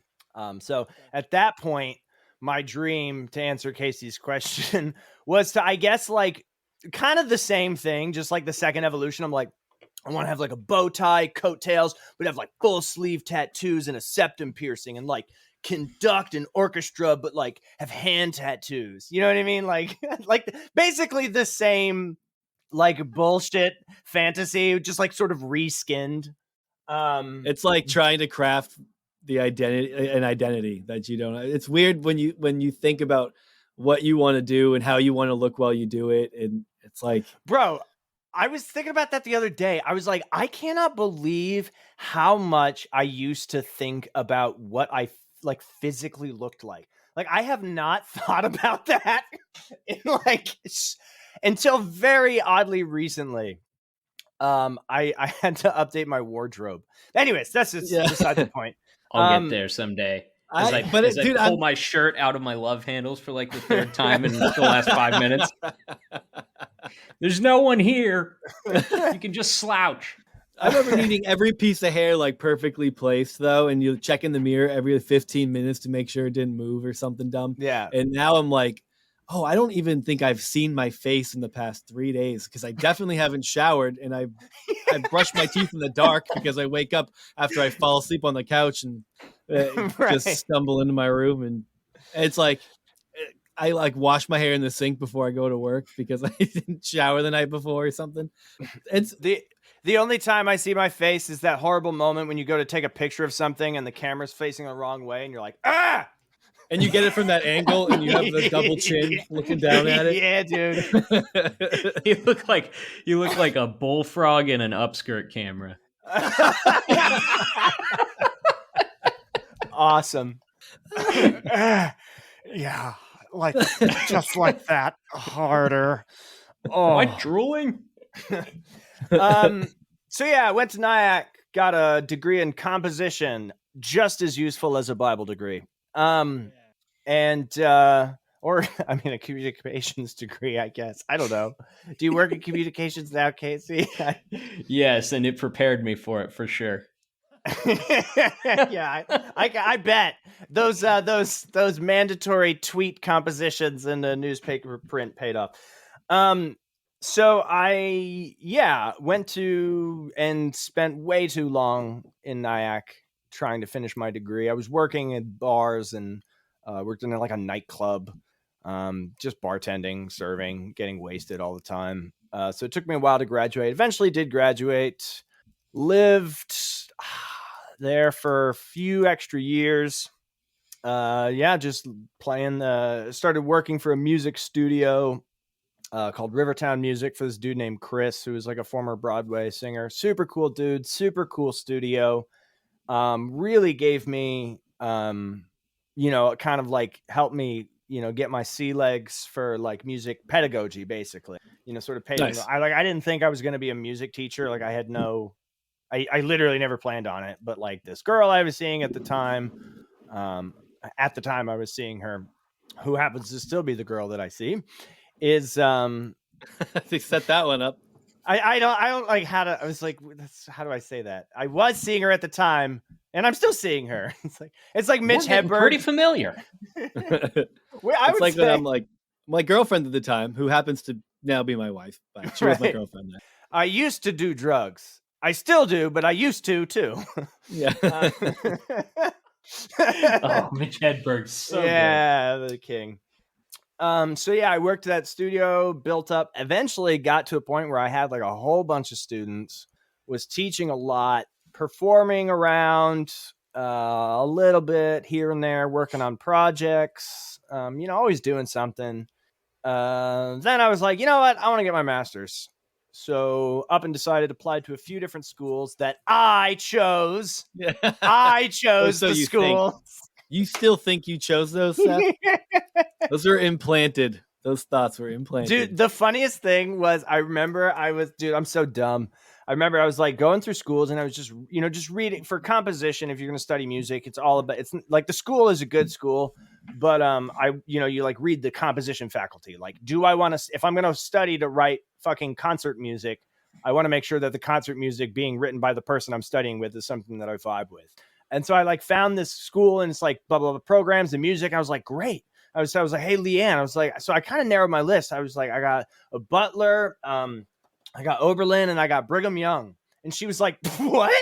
I like didn't know what Brigham Young was. Like, I just thought it was just a school. She laughed.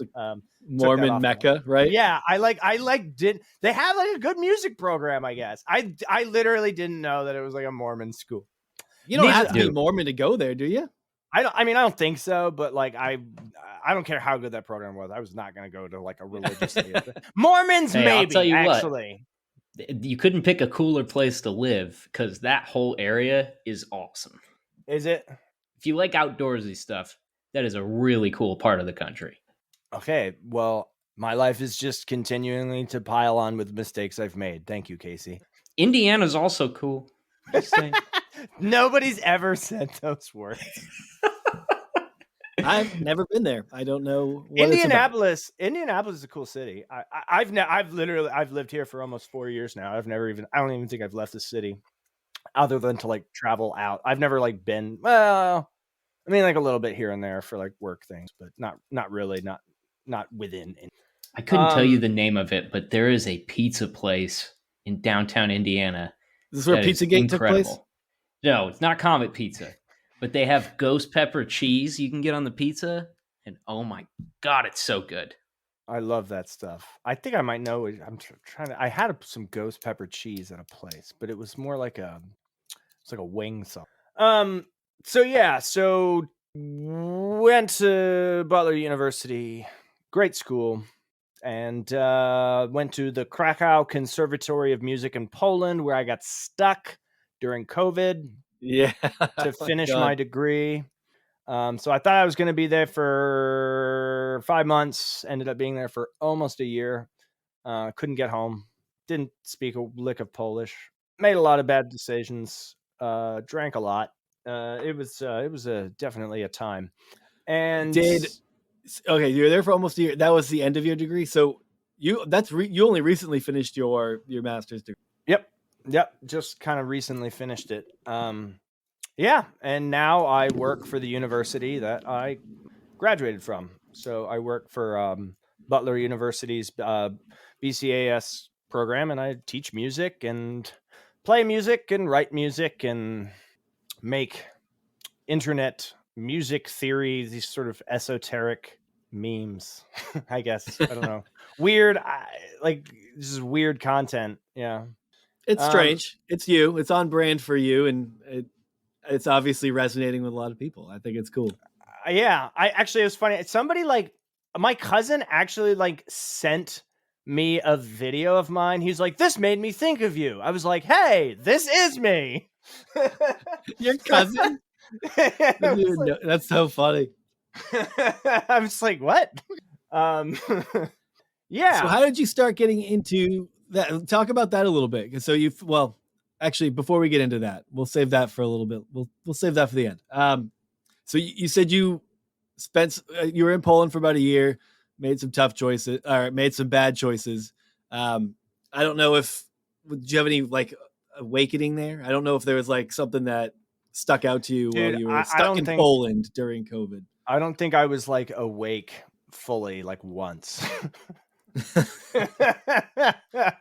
Dude. So you weren't studying the whole time. You were literally just stuck in a room, like Bo Burnham style, just kind of. Yeah. I mean, I was meeting people. We were going out. It was like, you know, a little risky. I got involved with some pretty groovy people.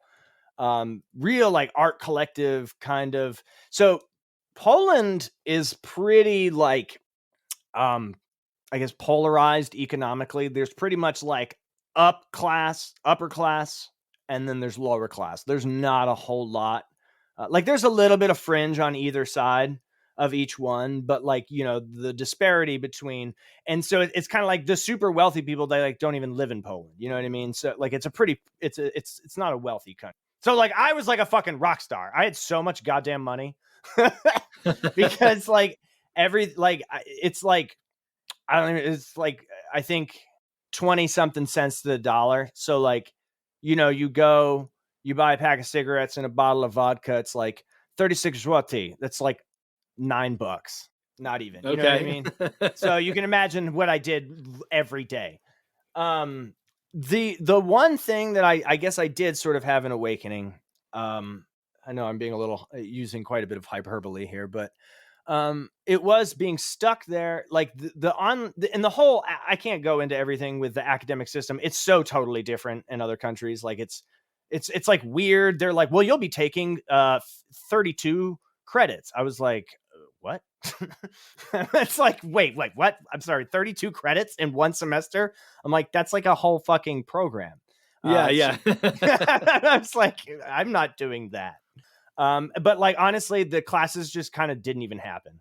Like, so most of the professors, they just like stopped teaching. I couldn't figure it out. It was weird. So I didn't do much but it's on my transcripts. I have a degree partially from this school. You passed. Flying colors. I guess. I was working with some artists there. His name was Grzegorz Bugaj, and he didn't speak a lot of English. I obviously don't speak really any Polish.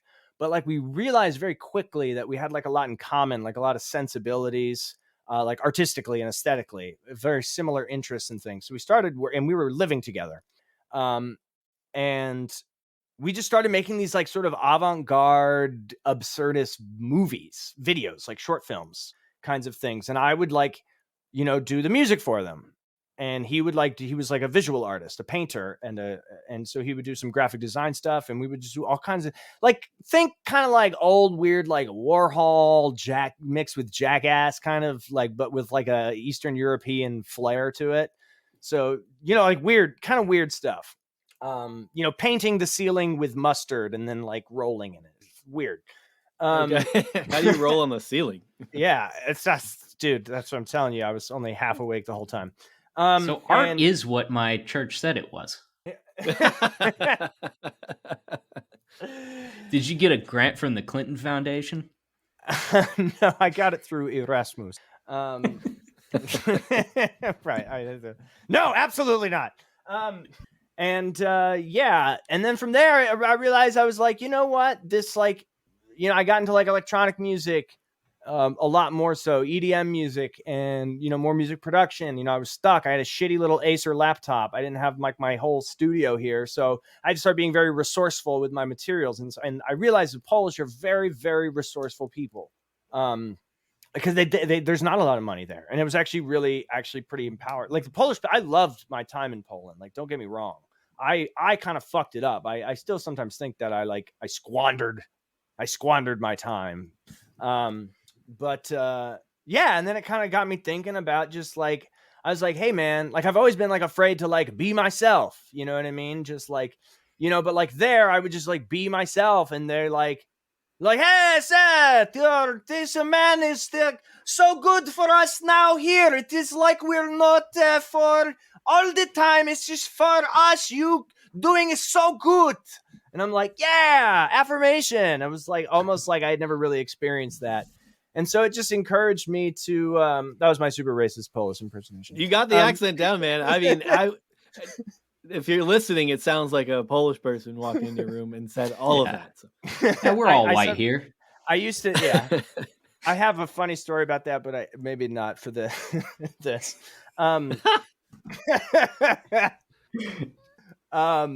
Yeah, and then so I was like, nah, just do what makes you happy, and if you enjoy doing it, do that. And so I kind of took that, and when I came back to the States, COVID's still in full swing, and I just started making like weird, I don't know, content, mostly music related. And then, yeah, like I made one particular, like I formatted a video. I would do all kinds of totally different things. And one just like went viral or whatever. And I was like, oh, that's weird. And then like just kept making totally different kinds of videos. And then I was like, wait, what if I go back to that other video that I made and try that format again? And I did it again and it went viral a second time. I was like, wait, this can't be this easy. So I made a third one, and then I was like, aha, I figured it out. You cracked the code, man. Yeah, I cracked a algorithm. It was a temporary thing, and it got me a certain degree of like whatever online, invisible points or whatever, like not money. I'll say that. Like, those feel. It's hard to monetize that weird internet energy. Yeah. Like, did you guys see the story recently about the girl who was selling jars of her farts? Yeah, I have one. Oh, yeah. Did you open it yet, or are you keeping it for? Fuck, no, you're gonna pass that down to your grandkids? Yeah, no, I'm saving it for a special Seth solo time. When you're in a really dark place, right? Next time you're like, I don't know, should I drink? I'll just whiff this fart. It's fermenting, swelling. I put my jar of Stepanka fart right next to my jar of Belle Delphine bathwater. And between the two, it's worth more than my Beanie Baby collection. These are niche jokes today. Yeah, there's a couple. But yeah, and so now I guess I just make weird internet content. I have a Discord server, and yeah, it's cool and I like it. It's kind of esoteric content. It's pretty niche. I'm trying to break into like, find something a little bit more relatable, but yeah, it's just something I do. Okay. So is you mentioned TikTok earlier. Is that one of your main like outlets? Do you have a following there? Yeah, my TikTok at Ivory Tower Content is I actually that's kind of where I first got my start, but then like I got banned for literally I have no idea why, because my music theory was too advanced or something. I don't know. Primarily I use Instagram though, yeah. Which for my content. So you're making like outside the box avant-garde stuff. Okay, so I follow this dude. His name is like Callan Schaub or something like that, and he's a painter. And he puts a canvas on this like spinning platform thing. So it spins the canvas really fast, and then he's got all sorts of different apparatuses, like buckets of different kinds of paint and stuff that he'll swing across the platform, and it makes patterns, and then he'll spin it faster and it'll spread out. It's like this really cool thing, and it's probably, I think it's almost more of a performance. It's as much of a performance as it is like the end result of this painting, and people love it. Like he's got this huge following and stuff, but there's just always this huge toxic contingent of people in the comments that are like, "This isn't art. I could do this, a 5-year-old could do this. And especially if word gets out that he sold one of these paintings, like he sold a painting to Miley Cyrus for, who knows how much money. And like people just get easily like angry. $700,000 or $800,000. It's I don't know if it was that much, but it was a lot. Probably. It was worth more than a jar of high fart. profile sale, like maybe not that much. Maybe not. If he's not like a sought after collector yet. If that was like his biggest gig was landing a painting to Miley Cyrus, he might have got like $80,000 for it then. If he's not, I think like that's in the neighborhood. Okay. And people are just angry at him. Like the same people who didn't think it was art, they're mad. And then there's also another contingent of people who, like, anytime it gets out that somebody's made some money off of what they're doing, they get really angry. Do you get that? I mean, does that happen to you? No, because I don't make any fucking money. Okay, well, we can check that off the box. No. No, I don't like I'm not at a point where like my content's like monetized really yet. I'm working towards that. Like that's like in my, this is all pretty new for me. Like this is like my second like year of doing social media stuff. And I think that like I hit like a weird, like I got a quick growth very quickly. And I thought that was just going to go on forever. Like when I stopped I was gaining like 300, 400, 500 followers every day. I just thought that was just like my life. I was like, yes, fuck yeah, I fucking did it. And then when you need to move to the hype house. Yeah. And then like when it stopped happening, I was like, what? Why am I being shadow banned? Why is that? I'm like, oh no, dude, it's just like, you're not that like, it's okay. So that was like an ego thing like a year ago. So now it's just like, all right, it's, and I take too long, like the content I mean, you fucking know this, you guys podcast, like you got to do it consistently. Like you can't just take time off. Like people need, like I like disappeared for like a month and a half because I was just too goddamn depressed to do fucking anything. And I was just like, just got to go to work, teach my lessons, and just like bury myself. And it's like I never existed. And I was like, no, but my follow, you know what I mean? So it's like, so you got to stay active and on it. And I like that. And that sort of comes with this like whole thing of like, relish the community that you have and you built. Like, why am I so focused on gaining new followers and more, and I'm like neglecting the people that have already like contributed some, like I have friends, people, I have meaningful relationships with some of these people on my Discord, and they've shared with me about their lives and I've shared with my life, and I'm like, what? I'm putting strangers I don't know before them? It's like, why? I don't know what, it's like the opposite of Christianity and evangelism. Dude, I like that a lot, man. It's true because I mean, no matter what you do, as soon as you start putting yourself out there on social media with the intention of gaining a following, like it's a weird thing to hold in your hands, right? Because you do want to grow because you like what you're doing and it provides meaning to you. And same with Casey and I. Like we absolutely love doing this. We're just over a year now. It's provided me a lot of meaning. It's given me a lot to focus on or priority. I've said before, I've never had a hobby. So having something to put my efforts and thoughts into, something to think about outside of like what TV show I'm going to watch at night or what video game I'm going to play it's refreshing. And the grind of it too is fun when you think about social media being, because that's where most of your growth happens, right? So like that's tough, man. Trying to think I can't post that. I struggle with social media posting and trying to stay relevant. And there's, you can fall into those algorithms of like, you'll see the same thing get reposted a lot. And I'm like, other people are doing that and that's great. And they came up with that. And I don't really have an interest in like posting it or resharing it or whatever. But either way. Yeah. And a lot of people are sharing it are cool. And it's like, you don't want to, we don't want to take everything that these cool, funny, witty people are doing and then just like puke it out as if it's if it hasn't been shared. And they work hard to curate that content. So to like try to like just piggyback off of to it's like selling yourself a little bit. I don't love that feeling. It's a weird thing because we got our Discord going too, and it's great. I mean, it's fun. I lurk.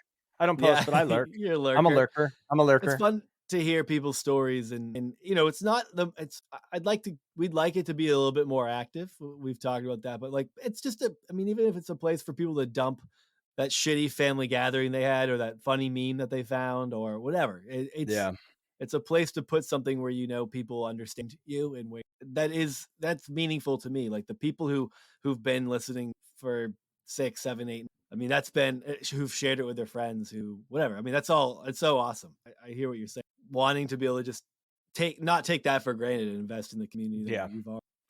And it's weird too to think about, like, sort of these, like, I guess they're called like parasocial relationships, like as content creators.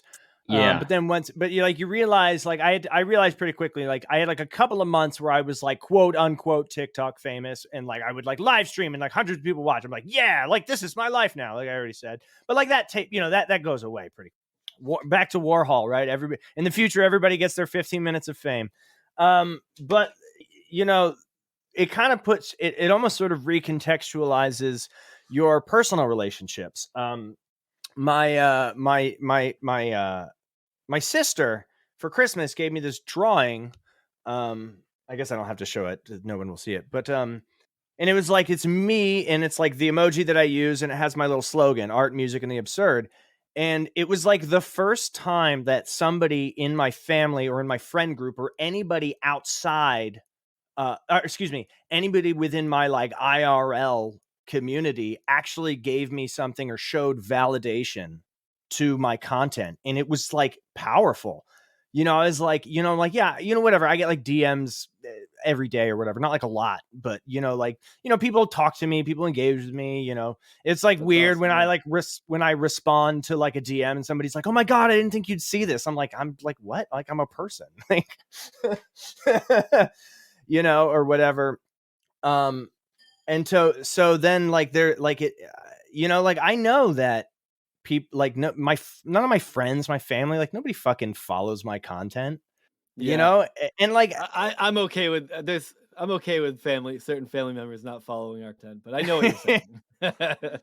Yeah, but it sort of recontextualizes the way you think of it. Like, is it like a different kind of relationship? How am I interacting with these people? And that's why, like, I always sort of, that's why, like, my content is like the ivory tower. Like I envision it. It's like a light cult. Like, it's not actually a cult, but it's like a church of like a school of absurdity, a thought, an embodiment, to explore, but of inclusivity, as opposed, and it's almost like, am I subconsciously building something designed to essentially be the antithesis of my upbringing? And for a while I kind of thought that, but I realized it's actually, no, it's more of an idealized version of what my upbringing is what I'm trying to do. Because I love that. I mean, because I feel like Casey and I resonate with that too. Not to speak for Casey, because that's what when people lose their faith, or lose the icon, whatever, even if it's just the one that they're a part of or the way they're a part of, it's so hard. The loss of community is so hard. And like, so for you and what you're doing and building that community, and community was always the talked about focus of how we grew. Of course, it was on our ideals and on their standards, but there was a lot of breath spent on talking about community and the importance of it. And I think that's what you're getting at. Yeah. And I guess that, that's one of the, I'm not one of those people, depending on what stage of my life I was in, I'm like, by virtue of chronology, I'm late stage Seth, because anyways, because I have to be, is that, yeah, like, I'm not somebody right now who like resents. There aren't a lot. There are some things. But I don't resent that. That's one of the good things, exactly what you said, Sam, is that the relationships and the community aspect. Now, regardless of the toxicity within a given community, if it is still people oriented, and that's something that like my father has very much instilled in me, even though my father has a lot of beliefs that I strongly disagree with. My father, he's, very fundamentalist in a lot of ways, but has always been people oriented. And that is something that that I admire most about if there's actually one thing that I admire about my father, it's his conviction and dedication to people. Now, that's not to say he doesn't mishandle it sometimes, the same way that I sometimes mishandle things. But that's something that is weird when I talk to other like conservative. Like I remember the first time that like I met somebody who was like a conservative Christian, but like was an alcoholic or something. You know what I mean, or something like that. And it's kind of like you're like, whoa, what? How? And then there's like this dissonance there, and you're like, wait, how does that? Kind of what we were joking about at the beginning, right? It's like, oh no, but at least I'm safe. You know what I mean? Yeah. So to realize that there are people that grow up very sheltered, conservative, and they have like shitty home lives. Like my home life was fine. Like I was, I was privileged, always food, always plenty to do, always something. You know what I mean? Yeah. I think that that's one of the things too that as you distance yourself from some of the aspects of it that upset you or hurt you or whatever, those types of things are what kind of give you some empathy towards people in that community. When you stop looking at them like you did when you were a kid as like these idyllic people without the problems that people out there have, and you start realizing that, I mean, they're just people and they have the same issues as everybody else, and they're trying to work through them. Sometimes they do that in a crappy way, but like, I don't know. I think on the one hand, it can make you really resentful and angry towards them, maybe for a period of time. It can also kind of give you some empathy for them. Like, man, I mean, they're just people. They're trying to do the best with what they've got. They're clinging on to this belief system and stuff because it gives them hope, or it makes them, feel like there's a light at the end of the tunnel, whether that's eternal life or just like a way out of some of the things that they don't like about themselves or habits or whatever. But I don't know. And it also like helps you rethink some of the like self-hatred you had towards yourself when you realize that like you're not the only one who has like lustful thoughts. It you start going, oh, okay, well, okay, so I'm maybe not as big of a piece of garbage as I originally thought, because Pastor Tim also is a pervert. And whoever that youth pastor is, what was his name? The one with the passion for the youth. Yeah. With the ever-growing passion for youth. That's right. That big throbbing passion. I know. Just a swelling desire to touch the lives. I care less and less for him. Yeah, he's not my favorite guy. So where are you now? Like, what is faith-wise? Like, where did you end up? What do you feel like now? I mean, are you happy with where you're at? I tried to become a Scientologist. Turns out you have to be rich. Bummer. What's That next? is There's a something else gatekeeping institution. I feel like there's something similar to Scientology. Jehovah's Witness. That's similar. You don't have to That's have money. way less You just need a fun. little bit of time. You need a little bit more time. You can't go door to door in an entire neighborhood in an afternoon. So, Brigham Young wasn't built. That's not the. Wait, no, that's the Mormons. Mormons are great too. More, Become a yeah, Mormon. come on, man. So, my it's so funny because like in my adult life, I have now only been surrounded, like I'm not around church people at all, ever. I don't have, it's funny, like I'm like by far, like my friends think of me as the Christian. I'm the Christian amongst, and like, but then like evangelicals, fundamentalists, Christians, like absolutely not. You know what I mean? And that's like a cliche, but that, and it's funny that like I'm by far the most like spiritual person. But like, sure, I believe in a God. I believe in God, whether he, she, or they are like I believe in creativity. And I believe that the universe is far too clever of a place, full of deep irony, and deep, profound beauty. And I don't believe that such profundity and beauty can be found in just random chance. And then because if it can, that's like even more funny, and that just makes it more clever. You know what I mean? So like, someone, I like if I explain this to a Christian, they're like, "Oh, you're a theistic evolutionist." I'm like, no, like I think the Bible's cool. I think it has good things to say about the world. I think it's just like anything. It's it's you take what you know what I mean. You can manipulate anything to be anything. I think that all like I guess maybe a universalist. I'm not like a Unitarian, but like all gods and all what like how come all over the world every creation story and every flood story, like everybody has a flood story, everybody has a creation story. They're all kind of oddly similar.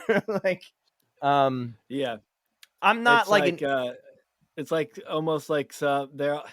It seems obvious that a cataclysmic event sort of happened, and everyone was just trying to make sense of it within their belief system. Like, oh, we think this, and this is how we understand the world, and this is what we think our relationship to the higher powers are. So we're gonna write it like other people The write Younger it. Dryas meteor impact. Yeah, and then other people write it, and you get Genesis. Yeah, I mean it. You find those similarities for sure. And I'm also somebody who like I guess I sort of embrace my culture in the sense like I was raised Christian, and so therefore the rituals that bring me peace probably look more white, Western, and Christian by nature. And I figure that if I grew up in India or somewhere else in the world, I would subscribe to its respective religion all the same, because it's like the chance and random that I happen to be an American and grew up in a Christian household is just as likely as me growing up to be a Hindu or a Muslim. You know what I mean? And so it's kind of like I find comfort. Like sometimes I go to church. I like hymns. I like music.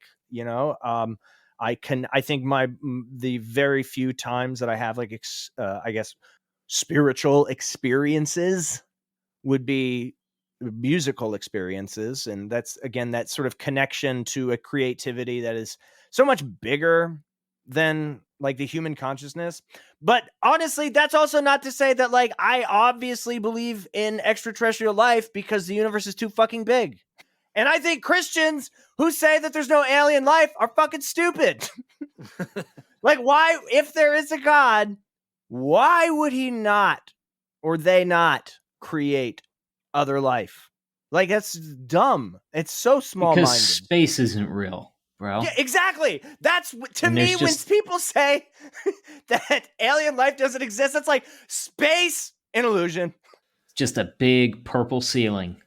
It sounds like what you're saying is like that through that you could have easily been born somewhere else and had a different framework. This I get you're saying like creative force, or I guess whatever that divine creative force is, and that because of where you live and how you grew up, you find yourself it's comfortable for you to use the language, the metaphors, the trajectory as your backdrop for.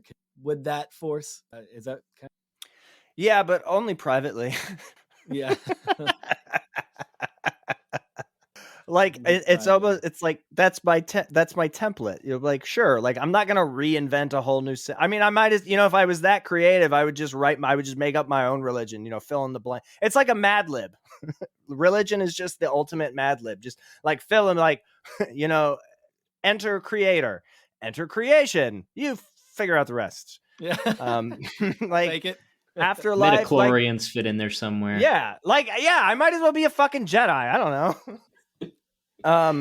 People do So make that's the Christ type parallels, man. Actually, Christians do that with everything. Christians will always Christians point love that. out Liberty, finding God in Lord of the Rings. finding that's Oh. right. Lord of the Rings, Chronicles of Narnia, Harry Potter. No, sir. Why Yeah. isn't she a Christian? No. There was. What's so funny about them not using Harry Potter? We just rewatched all the Harry Potter movies with my kids. They're probably too young for it because they're 4 and 6. I don't know that it was a great decision parenting wise, but it happened and they love it. So, but it's funny because we get to the end and I'm like, oh, this is fascinating. It's like, oh, spoiler alerts, everybody. If you haven't actually read or watched all of Harry Potter, maybe you should tune out for it. But where have you been? Also, Harry Potter's canceled, so I obviously hate it, and I shouldn't have shown it to my kids, and that's my big sin. Sorry about that to everybody who's on that side of the fence. I'll just pander for a moment. But Harry Potter's like his whole thing is to sacrifice himself at the end. Like his it's like he has to die. Heresy, to save Sam. everybody. It's heresy. And then he doesn't actually die. He comes back in some way, and you're like Anakin Skywalker. like Anakin Skywalker. And this is why Christians will never they'll never stop being able to connect to God. Also, they'll also make the connection. See, everyone loves that story. You make Neo in the Matrix. People love Christ types, Yeah. I was going to say that Liberty had the I forget the one philosophy professor who did the Matrix, but it was like the edited version of the Matrix because, no R-rated movies at Liberty. Definitely. You got to watch out. The Matrix is not even that's like a soft R. That's as soft R as it gets. Yeah. Yeah, it was fun. I had to eventually just go and watch those. I watched The Matrix for the first time probably only 2 or 3 years ago. No way. That's wild to me. And it was just bad special effects. I was like, oh, I missed. It was too late for me. Yeah, I get it. That's a problem. I was like, I fucked it up. It definitely was one of those. It was like a cultural moment. You missed it. I feel like there's a handful of movies that I feel what's the HBO show, the fantasy show, Game of Thrones. I feel like I missed it. I don't really care. I'm never, ever, ever going to watch it. It's a good show. But I won't watch it. Yeah. I believe fun you. Show. Lots of flopping dicks. Yeah. Okay, yep. I'm in. Oh yeah, it's funny. There's so many things that we could unpack and go through this, but I don't know. You only have an hour. It's only an hour and a half. It's hard to we unpack someone's entire life and the way they understand it and reflect on it. It's a big feat, especially with all the rabbit trails we take. Good at deep. So. Yeah, I came in with some key points I wanted to touch on. Didn't get to any of them. You want to rapid fire off the bullet points and yeah, I just want to say that I for a short time was a racist, and that's because of Liberty University. And again, it was one of those things that was I was not explicitly taught. They didn't say oh, this and that, but guess where I learned how to be a racist? At a race college university. I remember that I thought gay people were just going to rape me. Okay. Well, we're really coming out swinging. Turn the tables. No, man. They're growing not being I have a suspicion that I'm just again missing the Matrix, a cultural thing. I'm pretty sure that I'm just a closeted homosexual, and I just have to live my life like that for the rest of my life. That's your penance. I think I'm not sure. I know I'm definitely queer, but I'm pretty convinced. I was no, I'm pretty sure I was born gay, and I just nope, sorry. You just squashed it down so much. Look, let's get you in whatever the opposite of gay conversion therapy is. The gay agenda. Let's get you involved in throw you we know people now. Knee deep in the gay agenda, and they'll help you. But no, man, I'm really glad to have this opportunity to chat with you guys and talk. I really appreciate you having me here, man. This has been wicked fun. Yeah, definitely. This was a blast for me, man. It's been great catching up. Sam, so long. I forgot. I owe you $50. What? Yeah, I remember. This could be true. I forgot. Sorry. I wrote it down so I'd remember to tell you. At one point when we were camping in Acadia National Park, both of our families went. I told you, I was like, dude, I'm going to live in a campground for a year. You were like, no, you won't. I was like, yeah, I will. I was like, I bet you $50 by the time I'm 30, I will have at least lived 1 year camping. I got a newsflash. I've not done that. I can't believe you're... I mean, you made that promise as a homophobic racist, though. Yeah, that was a different time. Well, I'll get you my Venmo. Yeah, I'll hold you to it. How was the podcast? It was cool. I'm out $50, but it was cool. Maybe we should start charging all of our guests $50 to be on. I set They that haven't lived in a campground. No choice. We have integrity. Integrity camps. Well, thanks everybody for listening. And Follow we will me. see you next time. Oh, shit. Oh, I'm sorry. Let me plug myself. That's right. I'm all over it. I'm gonna do it. I already did earlier on when we were talking about. Yeah, you follow me on Do it Instagram. official. Follow me on Instagram at Seth is David. If you like weird music memes, most of them are songs. You like weird. If you just like art, music, and things that are absurd, follow me on Instagram. Join the Discord. Hang out. We'd love to have you. Or on TikTok at Ivory Tower Content. I think. I forget my TikTok handle. Well, you can send it to us in the show. Yeah, we'll put some links in the description. Love it. Thanks All a lot, right, dudes. everybody. Yeah, thanks for being here, and we will see you next time.